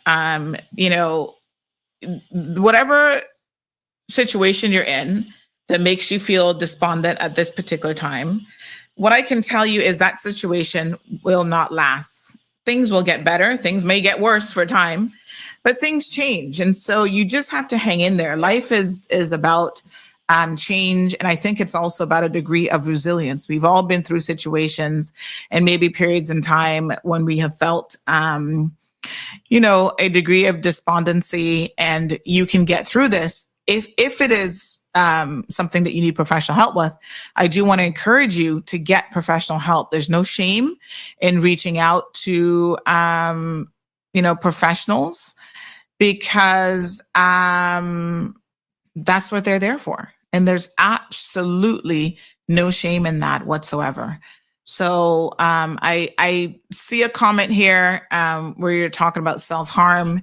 And this is a very, very serious topic, because I don't want anybody to ever self-harm themselves. Talk to someone who can give you the help that you need, because there are people out there who, can provide you with that assistance. And yeah. So the other thing I want to say is in your 20s, try to ensure that you're developing some good habits along the way. It's not a free-for-all. It's not a time for you to go out there and just throw caution to the wind. Try to develop good habits in terms of like your diet, a good exercise regime. Don't ever start smoking. If there was one piece of health advice I could give anybody is to never smoke, and don't drink in excess. In fact, if you cannot drink at all, that is what would be in the best interest of your health. But, maybe if you could reduce it to once a month kind of thing. And I don't mean once a month binge drinking where you drop over drunk, consider that alcohol really is not great for you at all. And so, try to develop some good habits. Read as much as you can as well. Tartarian says, put down some money in a piece of land, but don't get a bank loan. If you can do that, absolutely. Good morning, Richard. So good to see you. He said, if you tried to please everybody, you wouldn't be on air for long. That's for sure. Beautiful Chelsea is here. And then V also said that I don't think that anybody loves me. Of course, somebody loves you. Your mama loves you. You mentioned your sister, your siblings love you. But again, you can't go through life worrying about who loves you, to be honest, because you got to love yourself. So everybody in the world around you can love you. And if you don't love yourself, it hardly matters, right? So you've got to find this self-love. And I'm sure that you're an amazing person, says I smoke and drink too much, but trying to quit. You'll get there. You'll get there. All right. Life is a journey, not a destination, says Miss Pat. Absolutely. Good morning, Clay. How are you? So good to see you. Stay positive, the money man. And, don't sit back and always allow your life to be judged again by other people's yardstick. All right. This person says, my advice to a 24-year-old is no kids and engage in any training they like. Most young people I know struggle because they have children. And that's a problem, obviously.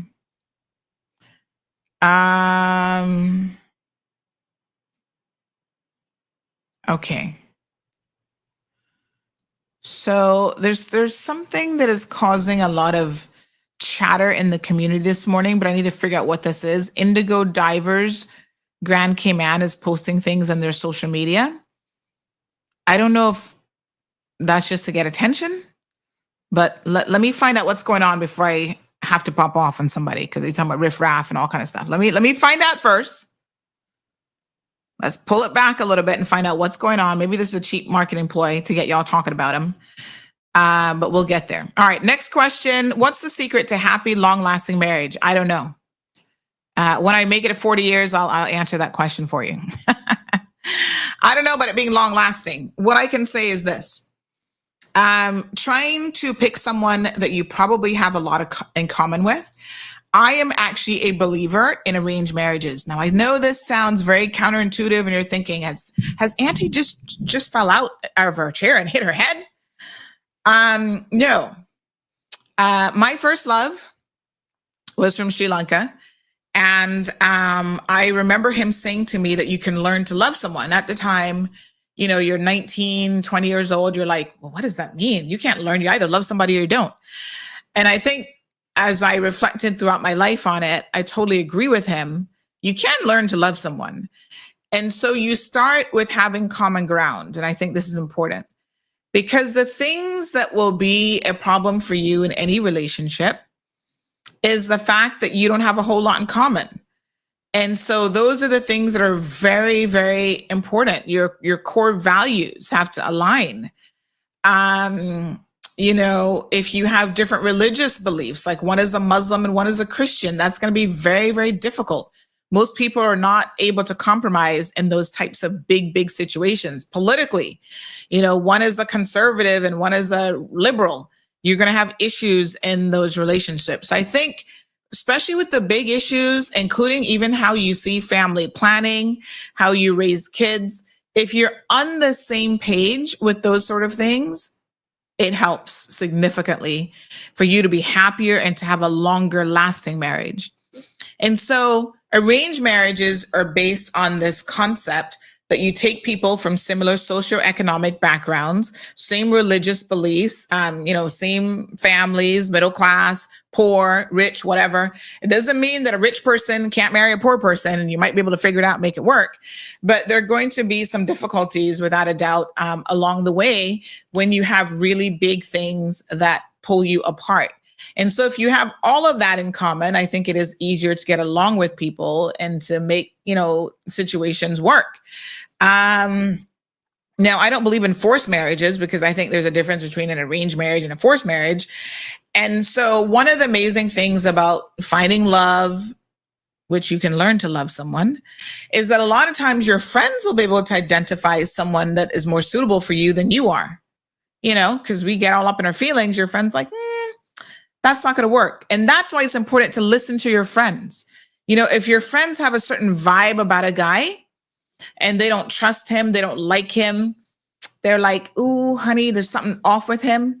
Listen to your friends, because your friends are oftentimes able to see things that you cannot see. Mm-hmm. And so, it's difficult because if you're the friend, you're like, I don't want to tell my girlfriend that this guy is no good for her, never has been, never will be. And what, the multiple times she's given him a second chance, she's wasting her life on him. You've got to give people space to learn and to make their own mistakes. So I've got friends who have been in relationships and I didn't approve and vice versa. And I can tell you from my own experience, when my friends didn't approve, although they may not have wanted to say very much, they were spot on. And so sometimes listen to your friends, because your friends see and know things that you are not able to pick up on about an individual. So Jim says success for long-term relationships, honesty, compromise, understanding, and realizing it's not always going to be 50-50 in either side. And I think that that's important as well. Honesty, very, very important. You always have to compromise, I think, in relationships, in interpersonal relationships, there's a degree of compromising. And yes, also understanding that sometimes in life, you're going to be the 75%, you're going to carry the load. Other times, the other person is going to carry the load. Maybe you lose your job and then it's your spouse's time to step up. And so that's just part of life. And you have to be willing to be there for each other as well. So there's a lot to be said for that. So we're doing a little Q&A segment this morning. You can ask me any question you want.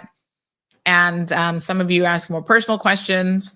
Some just want my opinion and stuff. Wake Up K-Man says, I like Miss Sandra. She's our version of Trump. Pump the brakes on that.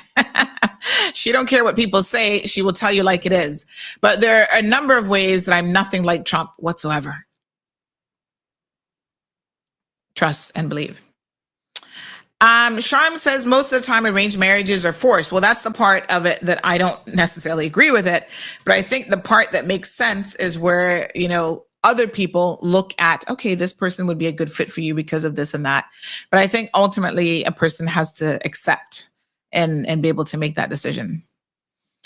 Jim says, and accepting that the honeymoon phase runs out. And you've got to work on relationships, by the way. No relationship is perfect, and relationships just don't happen just so.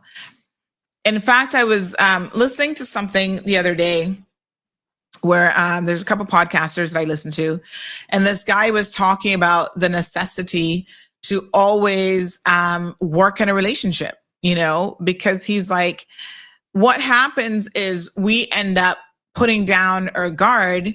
There was a specific word that he used for it. It's not coming to me right now, but basically you get complacent, right? That's not the word he used, or something else, but you essentially get complacent and you're not putting in the effort anymore because you think, oh, I've already won this person over. I don't need to do anything. No, honey child, wine and dine them still, do stuff with them, and encourage and grow the relationship, because it really can make a significant difference in your life. All right. Faith and Hope says not all the time to listen to friends. No, it depends, obviously, but there are a lot of times that your friends can see things that you're not capable of seeing. Gabby says put God first, and then honest, faithful communication, respectful. Share your goals as well as understanding forgiveness, etc. The money man says Miss Sandra for premiere. No. Give and take in relationships, absolutely. There's some degree of compromise, but you shouldn't be compromising all the time, because then something is probably misaligned when you have to do that, right? So yeah. Gabby says the 7-7 rule involves going on a date with your partner once a week, going away for a night together once every 7 weeks, and going on a holiday alone together once every 7 months. And yes, even when you have kids, you got to find time as a couple, date time, just kids gone to bed, sit on the sofa, enjoy some popcorn, sit down, watch a movie. Yeah. Faith and Hope says relationship is a college that you're always learning from. You never get the PhD. Like everything else in life, you definitely have to learn. Another comment here says, morning, Sandy. I agree with Denny about saving and investing early, and agree with you about enjoying life a bit. I think it's a balance to be made. I got married early, haven't regretted it. I got my house at 23 and I paid it off in 13 years and was able to retire before 55. That's fantastic. Long marriage is able, been married now for 40 years, to happen when you compromise, active communication, enjoy each other's company, and have common values and interests. And that's why a lot of people, when they have, after the kids leave, they realize how little they have in common with each other. And so they're sitting there looking at each other going, okay, I don't even like you. You and I can't do anything together. And that's why a lot of divorces happen when kids grow up and leave the house.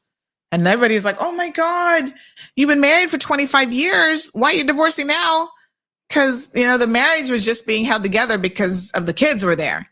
And once you've done that task together, you're done. You're checked out. So you got to find a way to keep, each other interested and to remain interested in your partner as well.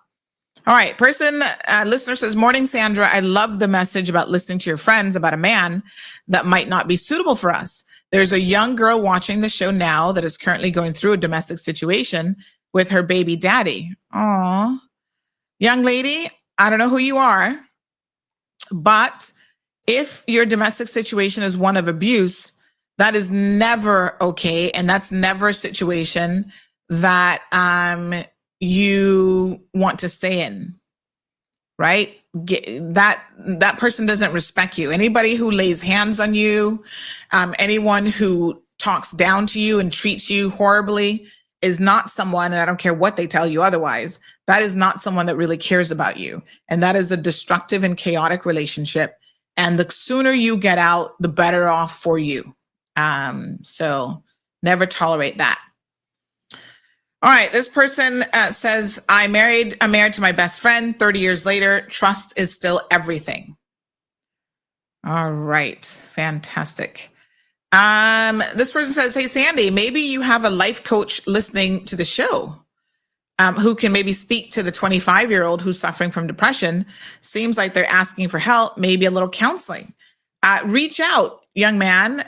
If you do need that, we do have resources that we can put you in touch with as well. Because a lot of times people don't know, how to get the help that they need. Strong Will says, I hear this, Sandy, you hot in your old age, wine and dine. Not really.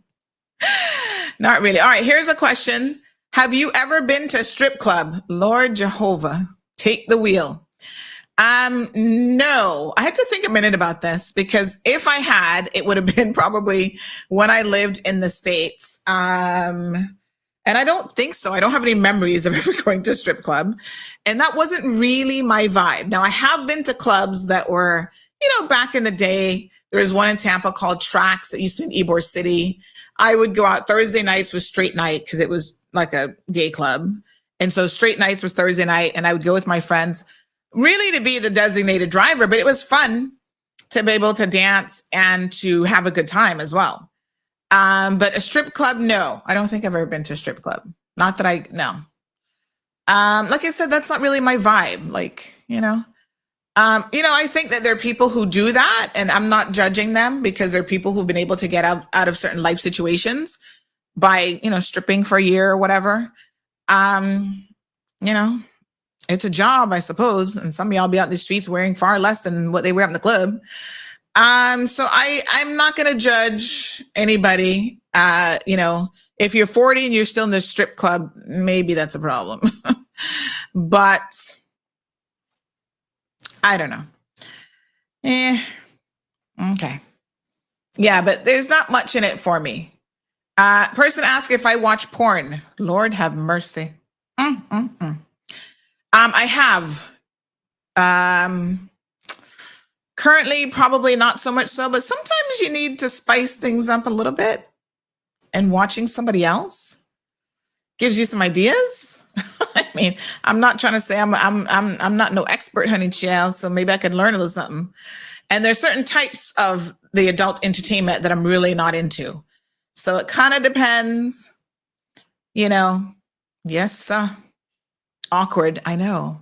But I did say I'd answer your questions, Gabby. So V the Money says, I'm dead. All right. LOL says, King, we need to get one strip club. We need to go to one strip club, Sandy. You only live once. At my age, I probably don't need to see it. But there you have it. There you have it. My turn. Laughing out loud. Which one of your businesses do you feel set you on the path to financial comfort? I'm guessing it was Roque. Ooh, this is a good question. Okay. So I have always been a hard worker, and I've had money and I haven't had money. I've made stupid decisions with money. I've spent money on stuff that I should have never done. When I was in my 20s and I moved back to Cayman, the one thing that I really regret not doing, back then you could get people financing like an acre of land in Savannah for like $40,000, maybe $60 for an acre.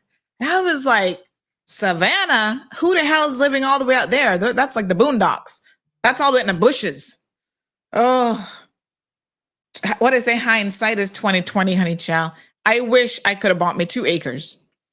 So, I had this skill set, educated. I went into the law firm, went to law school, was a student. I worked full time when I was in law school. So I made probably decent money back in the day. I remember one summer, I worked on a summer project and I had like a lot of overtime accrued. I made $10,000 one month. Ooh, honey child. I was like, I'm in the money. Oh yes, honey. You know what I'm saying? It's like Miami, here I come. Stupid mistakes, buying phones when, that $1,600, $1,700, $1,800 could have gone towards paying down on my mortgage. So I've been there. I've done those stupid things. Trust and believe me. Okay. What put me in the path to financial freedom? It's kind of interesting because my Micromatrix and Roque business. So I started out as a business owner. When you're a business owner, especially if you have a brick and mortar location, it takes money to do your fit out. So you're in debt going into it. So you got to fit out your store. You have to buy equipment, buy display cases, registers, all this kind of stuff. So my inheritance I got from my father was used to start my first business, which was Micromatrix. But it was, there was quite a bit of money that went into that. Did that for 7 years at a brick and mortar location. I think the one thing you have to be prepared to do when you're in business is you have to quickly pivot as quickly as you can and really try to, make decisions quickly. So if you see, for example, a brick and mortar store really isn't working out that well for you, you pivot and you do something else. So as I went along, one of the things that was really, really interesting is that people, a lot of companies started wanting me to come in-house to do in-house training in their boardrooms and all that sort of stuff. And so I was thinking, well, why do I have this space? Why am I paying all this rent every single month, struggling to pay rent? If a lot of people are like, can you just come in-house and teach this course for us? It didn't really make any sense. So the short answer to the question is what has put me on the path to financial freedom has actually been this platform, CMR. But if I didn't have the foundation of the Roque and the Micromatrix business being there, which allowed me to go the first 2 years without even having to think about monetizing CMR, it would have never happened because I didn't have to focus on the money. I was able to focus on my passion, getting the news out there, trying to get it right, getting it out in a timely fashion, all of those things. So I think it's a combination of not being stressed about money when I started CMR and being able to then progress into it becoming a profitable business. But definitely CMR makes more money. And it's not probably in the way that you guys think, because I do consulting for people. I do other stuff under the umbrella of they've been exposed to me because of CMR. So then they're like, okay, we need help figuring out our marketing and how do we make this work and, you know, all those sorts of things. And so that is what really matters. And that's where money comes in. You'd be surprised, right? So Kay says, love you, Sandy. We're only human. Thank you so much. Gabby says, I need to go to a strip club. Oh my God. I need to check it off on my list one day. Cassius says, Jesus, I find your honesty so refreshing. Oh, thank you. Sandy with the blue movies, LMO, you know, what can I say? Some of you seem surprised by that. Tammy's like, girl, no, you didn't. Yes.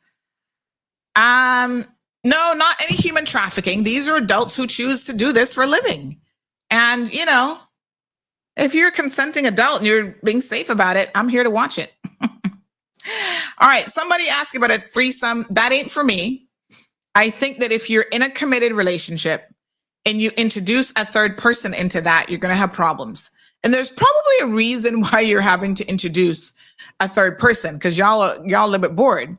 So I think that what you need to do is spice things up. Listen, I am no prude. Okay. Let's be clear here. Y'all want to get handcuffs, chips and whips and whatever? Knock yourself out. Only criteria, you got to be consenting adults. Okay. Nobody underage, obviously. No animals, consenting adults. And if they know what they're in for, they want to try a little something, a little whip and chain action, whatever, a little dominatrix, knock yourself out. Role playing, dressing up, all fun, whatever, as long as you're safe.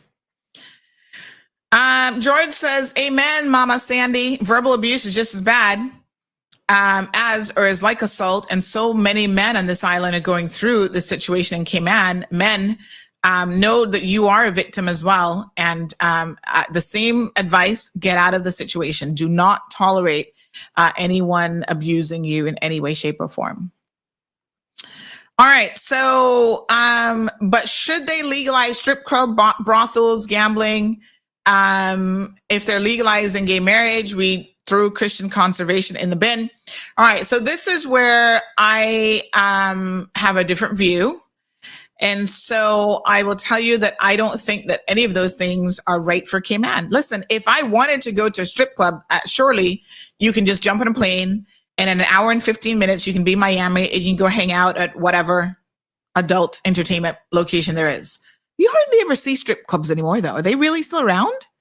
I mean, I couldn't tell you the last time I've even, there's one that's close to, well, I don't know if they do, I don't think it's a strip club, but I think maybe they do movies or something there. I don't know, but it's always on not Fowler. What's in the street in Miami? Flagler or something? Not Flagler. It's kind of close to the airport. Because whenever I pick up my car rental, I have to pass it all the time. It has this big sign up. And I'm thinking, do people still go in there? Because now everybody can get it on their phones, on their iPads. You can watch it in the comfort of your home. I don't know how profitable that business is anymore, but I guess. But I do not think that, I don't personally think that those things are right for Cayman. I do think that we have a very different country here, and I like our traditional values in a lot of ways.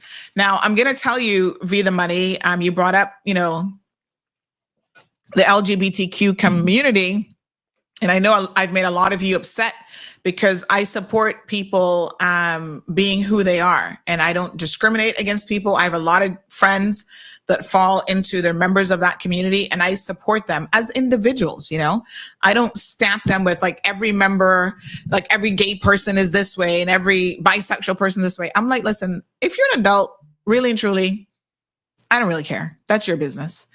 But I support you. And if that's who you are, I still support you, you know? And I really don't think that people have as much of a choice in those things as some of us want to believe. I think that is how you're born, and that's just who you are. And I think that there's so many people who've suffered with mental health issues because we live in a community that wants to make you the devil just because you're gay, just because you're bisexual, just because maybe you don't even know what you are yet. You're still trying to, figure it out. Like you have conflicting feelings. And so I want to just give people space to be who they are. And that isn't my job to tell you who you are. So, Faith and Hope says, I love your honesty. This is good. And we need more of this. Young people need to hear others' experience and learn from other people's mistakes. Thank you. Be the Money said, when did this turn? Well, y'all the ones saying all the stuff. I'm just saying. I mean,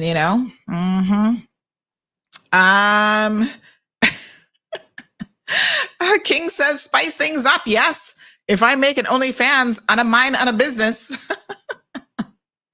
Lord have mercy. What a mess. Faith and Hope says, yes, dress up like the partner favorite star and meet up secretly like new love. I mean, listen, you know how it was when you first started dating someone? You were really, really, really interested in that person, and you dressed your best, whatever that meant.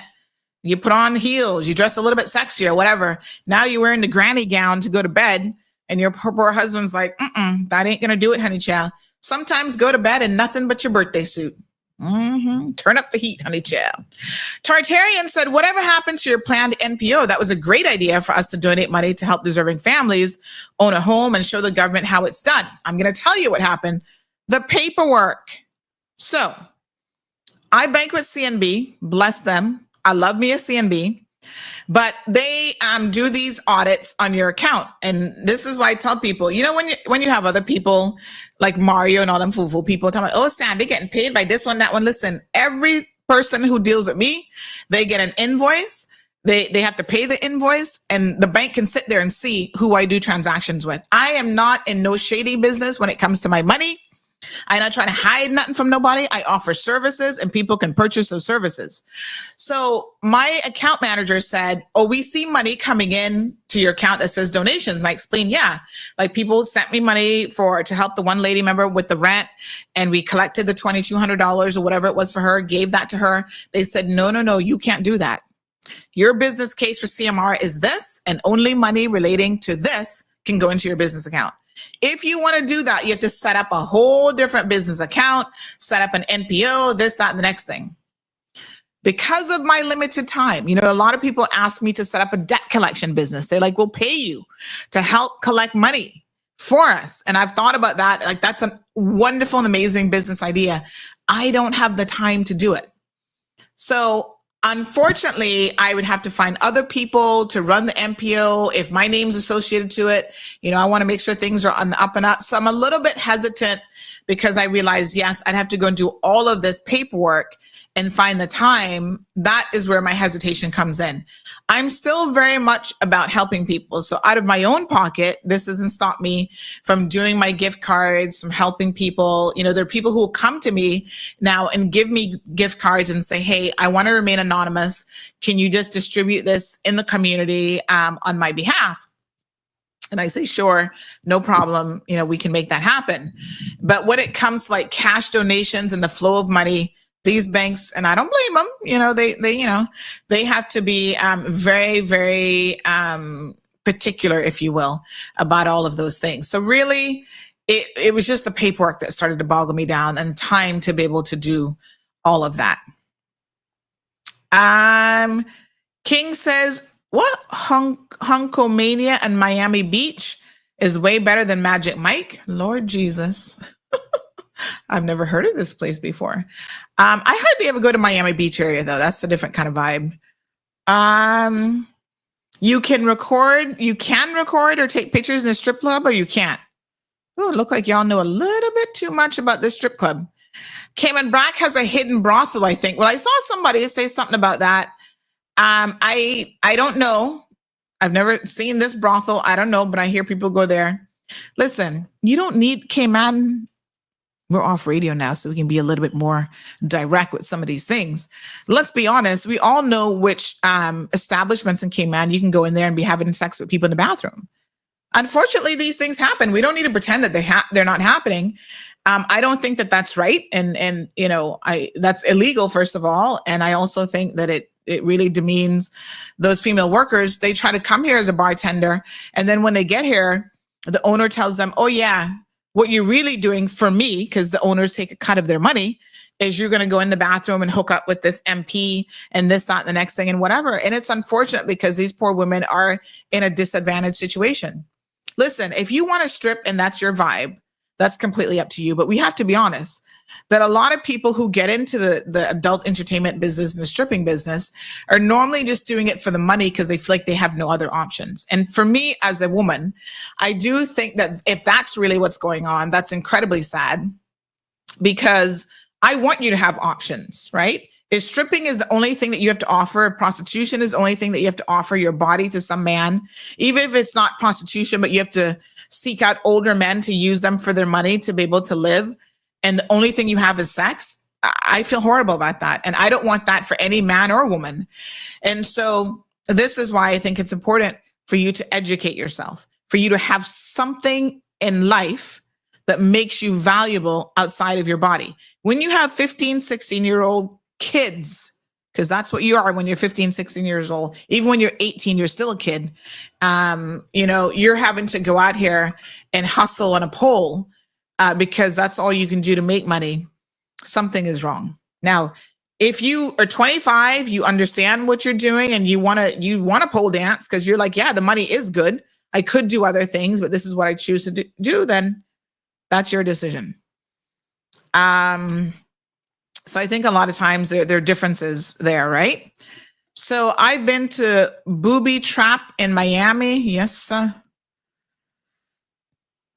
I wasn't cussing them. I was just making examples. Gabby says, "Welp, Trump put the rule down on two genders, male and female. So I don't know how well that finna play out." Child, please. He signed more executive orders yesterday than Quaker has oats. Let's see what it means in the real world. Did he change the name of the Gulf of Mexico? Apparently, that's one of his executive orders. Woosa. Kaboom, Sandy. I don't know what comment that was for, but there you go. What's your opinion on the border dispute between Guatemala and Belize? My grandpa's Belizean. So listen, I think people need to leave each other alone when it comes to borders.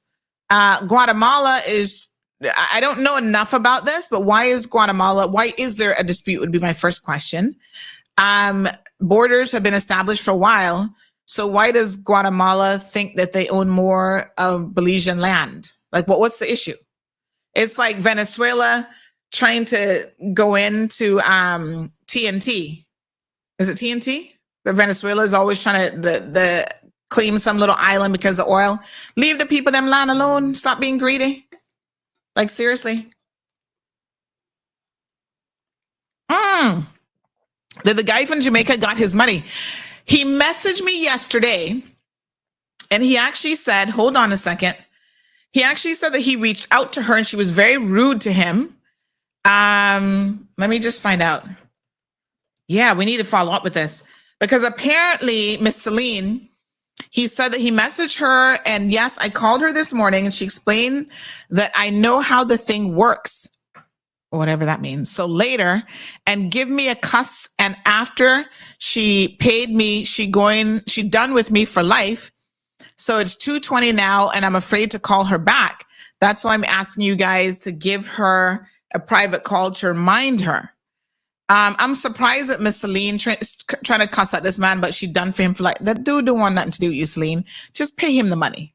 Okay, we went all over all this on the phone. Just pay the man his money. He don't want nothing to do with you either. That's fine. Just pay the man his money.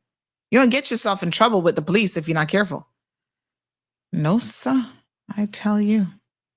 Pink Pussycats. That's another club in Miami. I don't know about any of these places, to be honest. All right. What a heat. Good morning, Sandy. Secret to long marriage is the ability to forgive. Yes, because, when you're that close to somebody's child, they get on your nerves all the time. Having discussions is not bad. It's actually good because you get to agree on things and to express yourself and have a better understanding and knowing your partner. Today, we're 10 years of marriage, happily, ups and downs, but strong, 3 kids, and that's it. He's like, no more, that's it. And for sure, I can say that love is the ability to forgive, to know and accept when you're wrong and express it to your partner. Hey, honey, you know what? You're right, I'm wrong, I'm sorry, I made a mistake. You accept, you learn, you forgive, you relive your growth and you move on. Relieve your growth and you move on.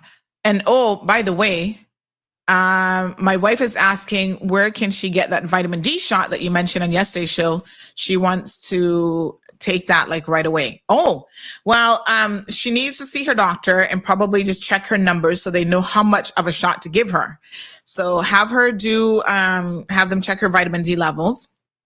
And then what I would say is apparently the doctor will then put the call into the pharmacist. Oops. Oh my gosh. This AI thing is a little bit annoying. They'll put the call into the pharmacist, and when you go there, they'll administer it. So I'm Health City, and so they've ordered it, which reminds me I should probably go today and get my shot. It's an intermuscular shot, so you know what that means. It's going into like one of the major muscles. I think that's normally the hip. Like they're gonna put that right in your bonk, right there. So, and so yes, so they'll put it there, and apparently you're good for a year with that one. That'll bring up your vitamin D levels. Tell Romelia to come off the air. Gabby says another reason why minimum wage needs to be lifted is a livable wage, so people don't need to sell themselves to survive. These people, I feel like no matter what the minimum wage is, if the cost of living keeps escalating as well, you'll never catch up. Minimum wage never catches up with the cost of living. Let's be clear. What a hot mess. Oh, the kaboom was for the LGBT. Oh, okay. Thank you, darling. Gabby says, I told you, Sandy, that she wasn't finna send that money to him. Well, she must have want to get blazed up. That's all I can tell her. Carrie says, I went to Pink Pussycat in Miami to see what it was all about. In 1991, I was there, just pure scumminess, laughing out loud. Oh, Lord, have mercy. Yeah, a lot of these, like, there's different types I know of strip clubs and stuff. Some are a little bit, hear this one. So everybody says you should go. Not everybody. I'm sure Mr. Amelia is sitting there like, don't go to a strip club, honey child. No, don't do it. Like I said, at my age, I kind of feel like, I don't need to see it at this point.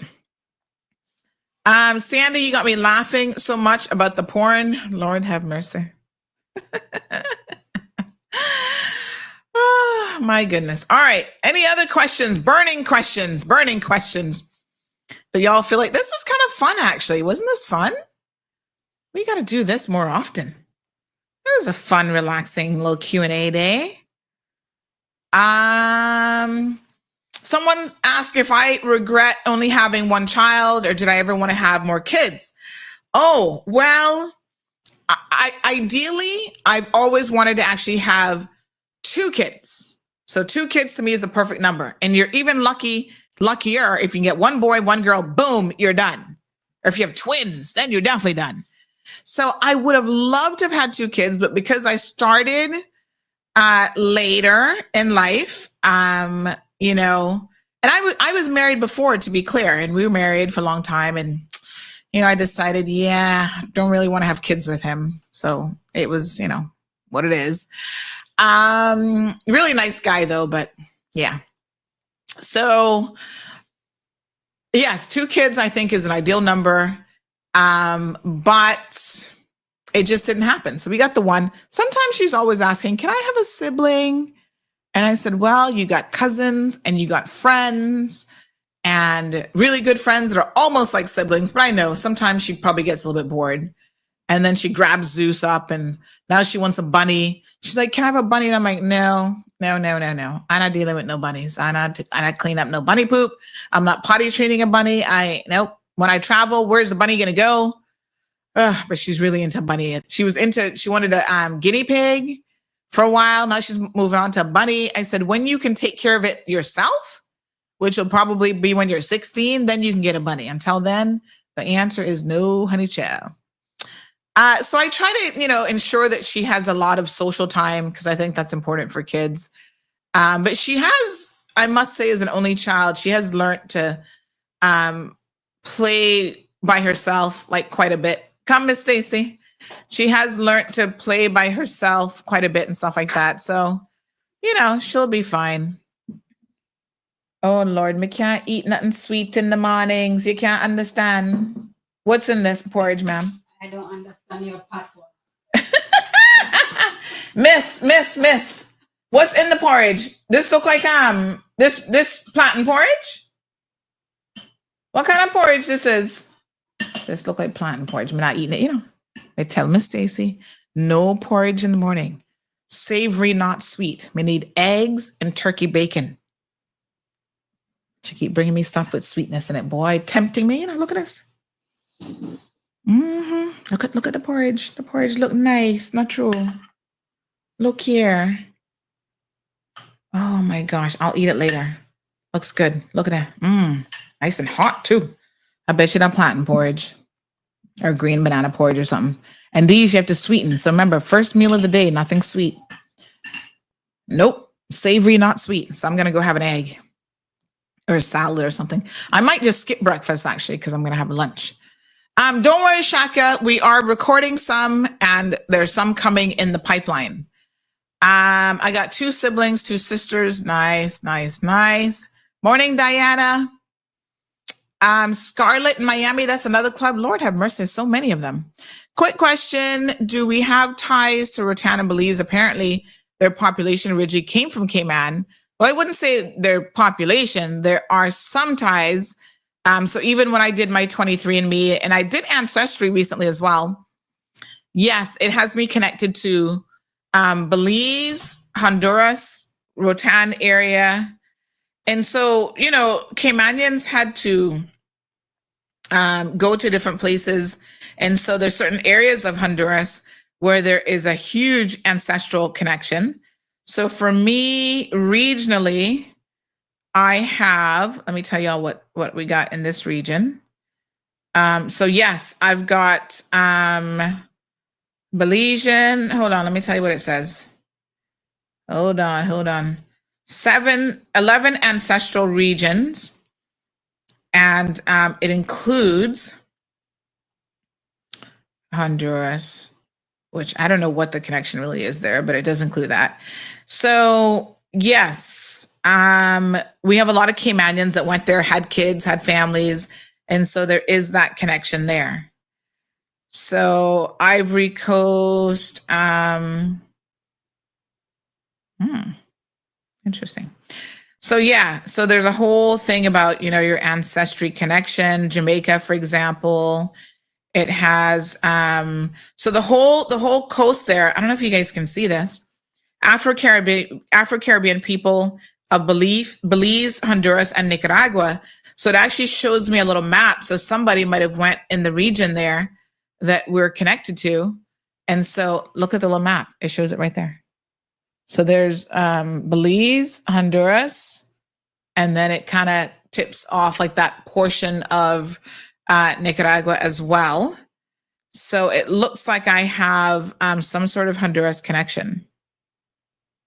So I've got like a second cousin that's there. Timmy's a second cousin. Who's Rodney Rivers? It says Rodney Rivers is a second cousin? What? I don't know who Rodney Rivers is. Julie Patricia Hurlston? Who's she? It says that she's a second cousin too. What? Really? Interesting. I don't know any of these people. Somebody in London that's a second cousin. Greg Sullivan is a second cousin. Where does Greg live? I think he's in the States somewhere.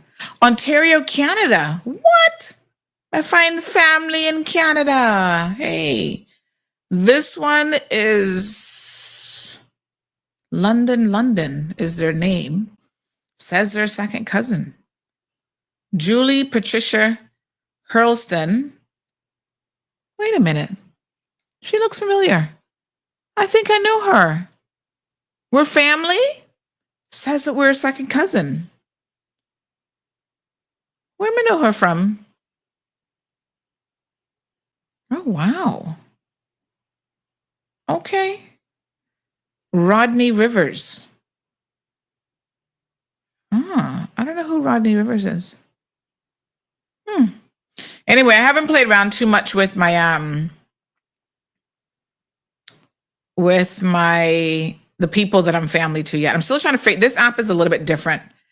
So apparently some connections in Wales and the UK and stuff as well. Germanic Europe. Don't know where that coming from, honey chill. Anyway, yes. I mean, we do have very strong ties to a lot of regional places, to be honest, including, Jamaica, Honduras, and so on.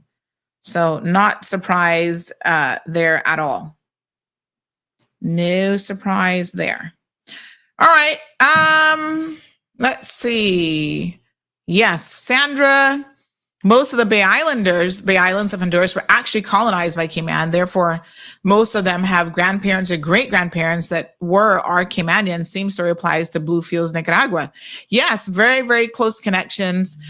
Texas, so thank you, Shaka Zulu, says Caymanians also went to Port Arthur, Texas, New Orleans, Bluefields, Nicaragua, Honduras, Bay Islands, Florida Keys, New York, St. Elizabeth, Jamaica. And funny enough, my grandfather was from St. Elizabeth on my mother's side. Gabby says, Sandy, you not here? Stacy says, stop talking Jamaican. She says she don't understand my patois. What a mess. I don't speak patois. I just pretend. Good morning. I just had a rum cake and sea salted caramel cappuccino for breakfast. My numbers are good and slim and trim. By the way, the newest research, you guys got to check this out, is that slim people being slim and trim is not where it's at. So hold on. Let me look to the Washington Post for this one. And it's going to be all over the news. Apparently, being slim and trim is not your most important concern. It's actually being fit. And as we know, there's a difference. It's being strong. My apologies. There's a difference to being fit and strong versus slim, right? So the whole thing now is, and we're going to talk about this on one of our health segment, is you have got to be strong, especially in your lower body. That determines your longevity. You can be skinny as a stick, but if you ain't strong, it don't make no difference. The sugary drinks in the morning, your levels might be okay, but one of these days, honey child, it's going to catch up with you. You can't outrun a bad diet, no matter how you take it. And I love me a good frappuccino. Oh my God. I could go right now for caramel macchiato. I would drink that with whipped cream on top, but I do have to watch my numbers. So, yes, being strong and fit matters. All right. There is a Rodney Rivers from West Bay. He was a fireman and maybe still is. Well, apparently we're cousins. Tell Rodney I said hello. Someone interesting. Someone just sent this to me. Did you know the mudslide drink was invented in Grand Cayman? Oh, really? Interesting. All right, honey chow. What's this? Is this today's show again, or was that yesterday's show? Okay.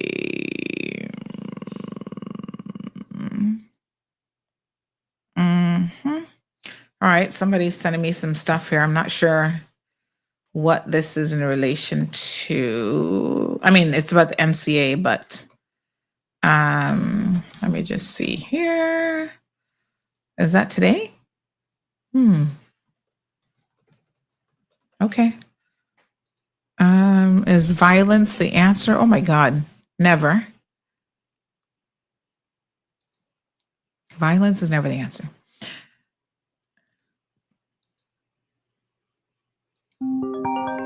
Oh, what a hot mess.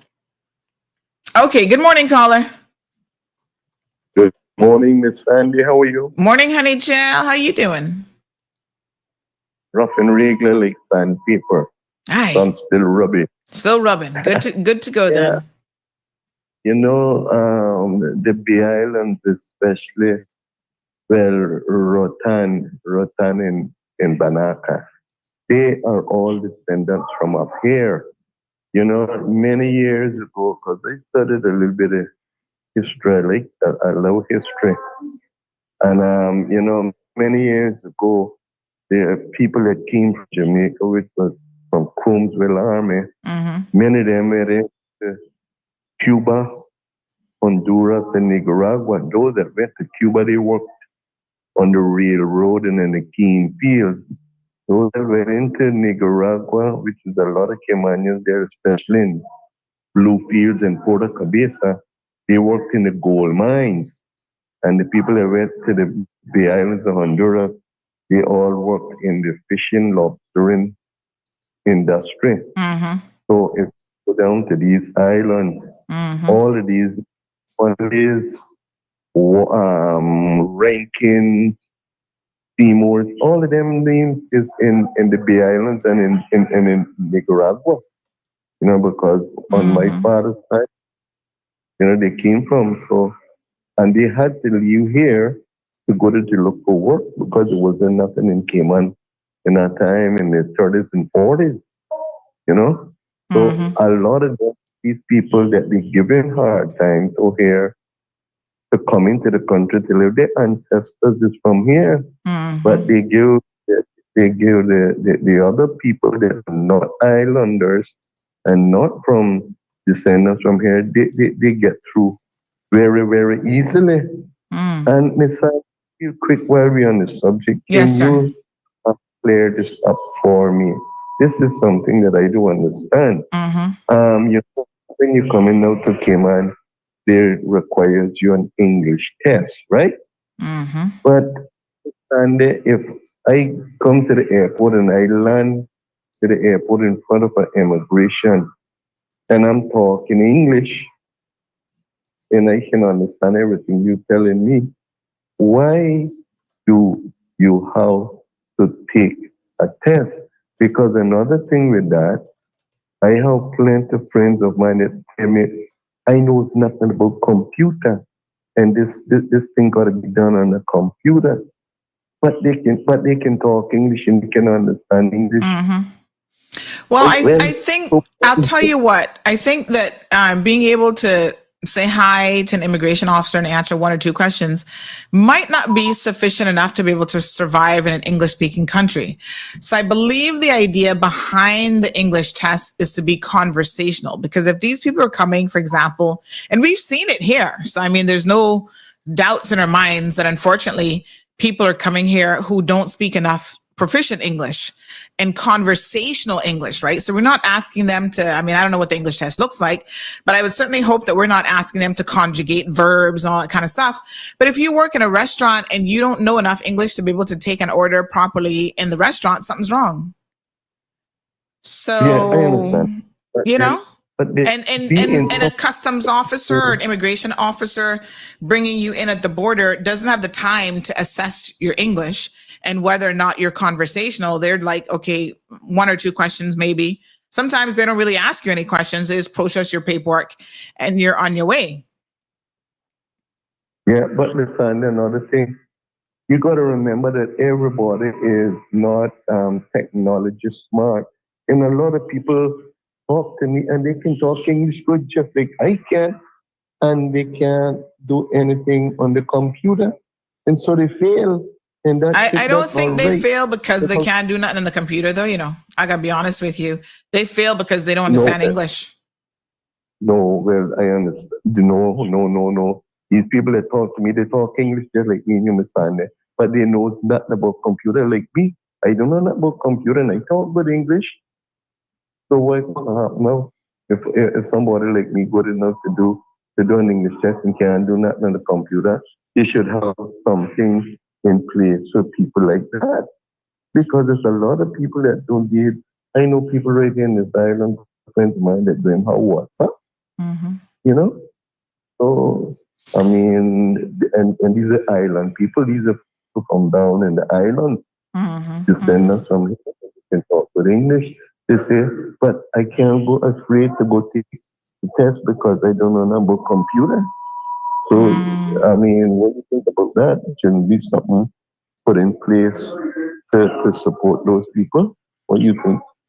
I mean, you know, like I said, I've obviously never had to take it myself, so I can't really say exactly what it looks like. But there was a time when I was actually looking at setting up a testing center myself for the one of the English tests that they accept. And what I can tell you is there's an audio part to it where you just put on headsets and you're having to listen to the conversation and then you respond. So I didn't get the sense that you needed no big time computer skills. You know, I guess you need to know how to use a mouse to answer the questions. But I mean, I don't know. I'd have to speak to someone who's actually taken the test to ask them. You know, but you have to be able to read. So sometimes people might be able to speak English, but they can't read English. And that is part of the test as well, is the ability to be able to read. So, you know, to read some basic English. Again, it's not college level complicated English, but to be able to read some basic English. So they may be struggling with parts of the test. And obviously that's a private company that administers the test. So it's not like we can FOI to see exactly what portion people tend to fail. But I think it's probably other things other than computer skills. That's a real underlying problem. But that's just, you know, my opinion. I don't really. I know about a dozen people that can read English and write it good, but they don't know nothing about computer. And I mean that plenty of people, I understand that. I know you can show me that's a computer, but that's all I know about it. I could probably put it on and I can't do nothing else on it.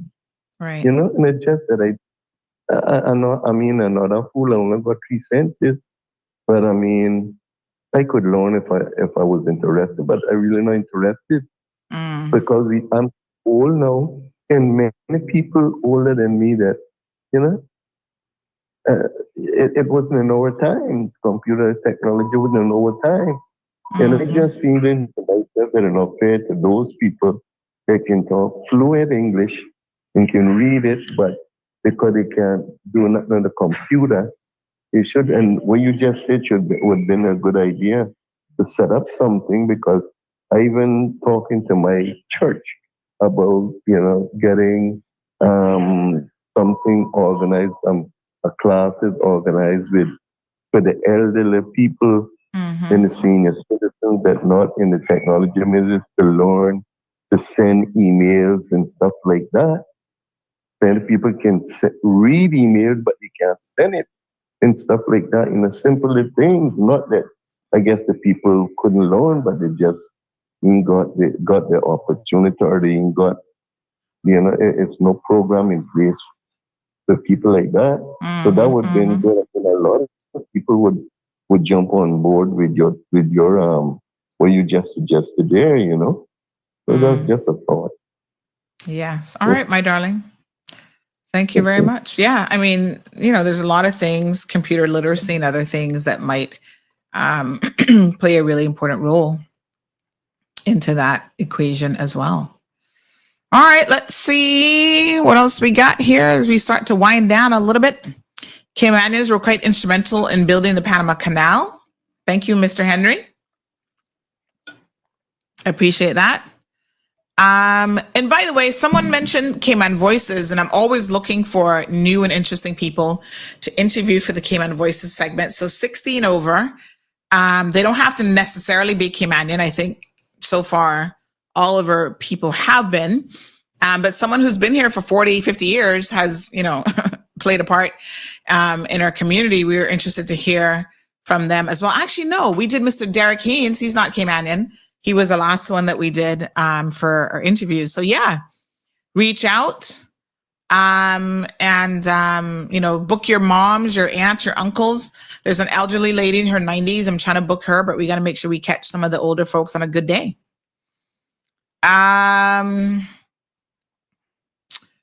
So the written part of the driving test is on the computer. Does that man drive? Oh, that's another interesting question.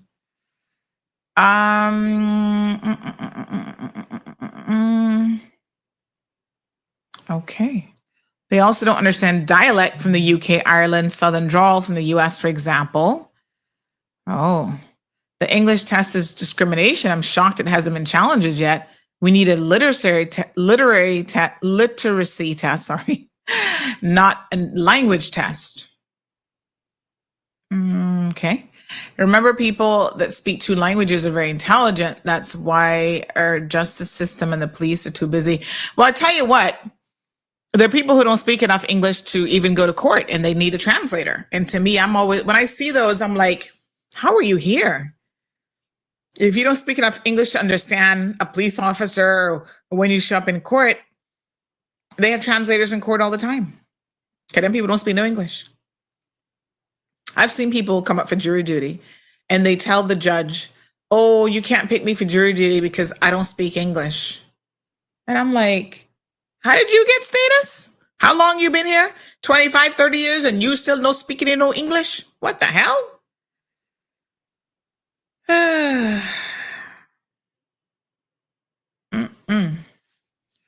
What a mess. All right. Shaka says, unfortunately, I had to leave Cayman to learn about our own history in a foreign country. What a mess. Damien says, these days I speak Caymanian and they don't understand. Who's he trying to get through the borders?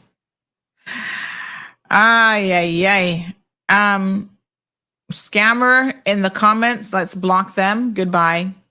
Toodaloo. Go away. You're not welcome here. Thank you. I'm just seeing them now. Yep. Blocked and deleted. So Jennifer says the English test consists of grammar, listening, learning, and reading skills, vocabulary. Yes, I think there's a couple elements to it for sure. Good morning, caller. Sandra, you still sipping that cappuccino or what? No, I'm sipping on water, honey chill. Okay. I don't understand why we can't have what I would call a Caymanian Day in this island. A Caymanian Day? Yes, a Caymanian Day. Oh, okay. A day to specifically recognize Caymanians. I think we must have had some kind of a genetic sort of a connection with the Egyptians, because when you think of years gone by, they didn't practically have any school. Don't even think about a high school.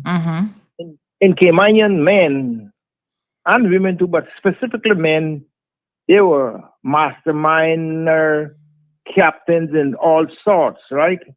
We've been all over the world. 60 years ago, I started, and not boasting about myself, I'm going to say, and people been there a long time before me, yes, in the seaman. But I spent my 17th birthday in Tabata City, Japan. When you had an invitation to go shore by some of your mates, on the ship, Japanese, they tell you, we will invite you, but do not take the first invitation. You have to wait till you get invited 3 times, because if you take the first invitation, they would class you as a nobody. Okay? When you get by the door, you don't carry your shoes. You put your shoes by the door and they give you a pair of slippers. I mean, it's such a difference in culture. What I'm saying, Caymanians have been exposed for so long. We got, how many books that we could write about our history. Yes. And yet we are so belittled in my terms of seeing it. That, oh, he's a Caymanian or she's a Caymanian. If we can get the right government in place, though, there will be changes because something have to do. Caymania has been trampled on, walked on, and everything else, and nothing has happened. We need to show the world where we come from and who we are.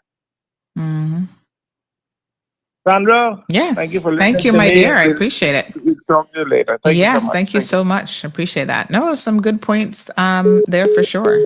You know, it's important to celebrate our heritage and our culture. And I know we had Emancipation Day celebrated last year, the first time in umpteenth years. They brought it back. And I think that was amazing. Wonderful opportunity. And so that's good. Very good. All right. So question here, which I think is interesting. Petro says, I'm always wondering why people don't do the English test, why people do the English test here and not before as part of the permit application. Well, I'll tell you why there have been some changes to the English test is because Cayman's biggest fraud case to date was actually as a result of the English test being administered here by our immigration officers at the time. They were running a huge scam, getting paid under the table to pass people who should not have been passed and giving them answers to the test. So the biggest reason why they don't do it overseas, although I don't think it's not impossible for it to be done overseas. I'll have to double check actually. But one of the reasons is the concern about fraud. But I do believe if you get it from a designated testing center, there's 2 tests that we accept, right? And but the testing centers are not everywhere. So sometimes it's actually easier for people just to come here and do it here, to be honest. But what is what's the English one called? There's one that's administered by a UK administering body, and then the one by the American body is the one that's currently offered here as well. So basically, I think you can do it overseas, but you have to be very, very careful where it's done overseas and make sure it's done at a certified testing center. I'm trying to remember what the British one is called. But I can double check that for sure. All right. Cayman is so underrated. Japan also teaches preschool manners and respect first for 2 years and discipline. We could actually have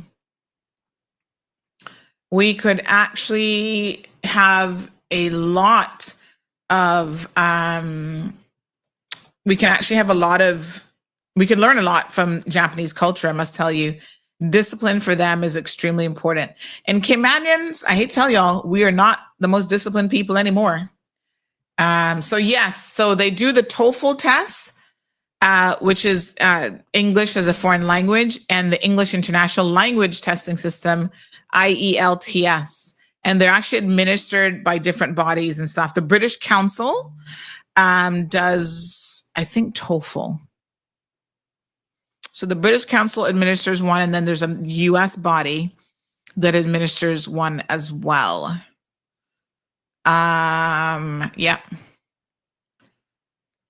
We don't need to be importing people that are not computer literate either, says this other person. Was it? Oh, the Brits use that one? Oh, I had it reversed, I think. Okay. All right. Yep. Something to be said for that position as well. All right, folks. I think that's all we got. Hopefully that was a fun little segment this morning. Got your burning questions answered. And that's it. South Korea is my first destination to Asia. Sandy, your ears are on the ground. What's your view of the candidates that have declared thus far in each district that will be successful in each district? Okay. Good morning, honey child. Good question. And let's talk about it on tomorrow's program. I'm hesitant to give my views because there's a lot still to be said and to be done. There are some people who don't have a chance in hell. And I feel like I can give my views on those people. But the people who actually have a chance, I'm still waiting for them to come out and do what they need to do. And there are several groups that have yet to do any sort of official declaration. And so we're still waiting. And y'all are losing valuable time. Some of them saying, oh, February, March, April. You're cutting it a little bit close there for the people of this country to get to know you. So that's unfortunate for them. But we're sitting here waiting and wondering when they're going to come out and what they're going to say and what they're going to do. So we do have a list yesterday. Some of that list, I think, is a little bit speculative because, again, I've not heard from those people confirming that they're running. Nomination day, I do believe, is going to bring a lot of surprises. There will be people who claim that they were not running, and this is going to be their last election. And honey child, they are going to surprise us. As them old folks would say, we ain't get as shock and surprisation. I'm just saying. So, Miss Debbie, hold on, honey child, hold on. Let us see what is going to happen there. All right. I think that's it for us today. Thank you guys so much for participating in this show. Kind of low key. Just trying to see if I missed anything. Just having a quick scroll.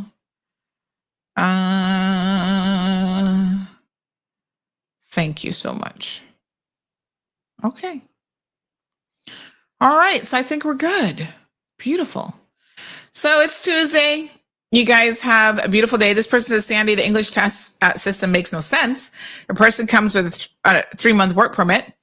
They're set to conduct and pass the English test. If they fail, they're allowed to do it again and again and again and again. When you realize the person has already done their 3 months of work without passing it. What a hot mess. Yeah, I mean, but do they need the English test for the 3 months or just the 6 month and the 1 year? Let me inquire about that, actually.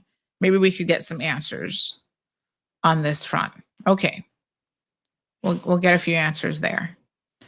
But yeah, the fact that they can take it an unlimited number of times, I think is pretty interesting as well.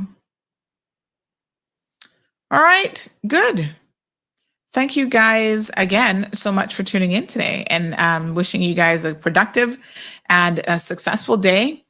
I got to go to court this evening to get y'all some court news, see what's going on there.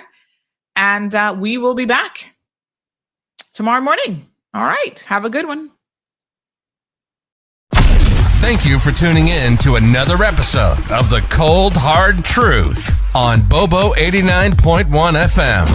Cayman's #1 talk show is live weekdays from 7:30 a.m. Never miss an episode again. Watch anytime on CMR's Facebook and YouTube channels for the latest show episodes. Don't forget to follow us online on our social media channels. And visit CaymanMarlRoad.com for all the latest news and community happenings.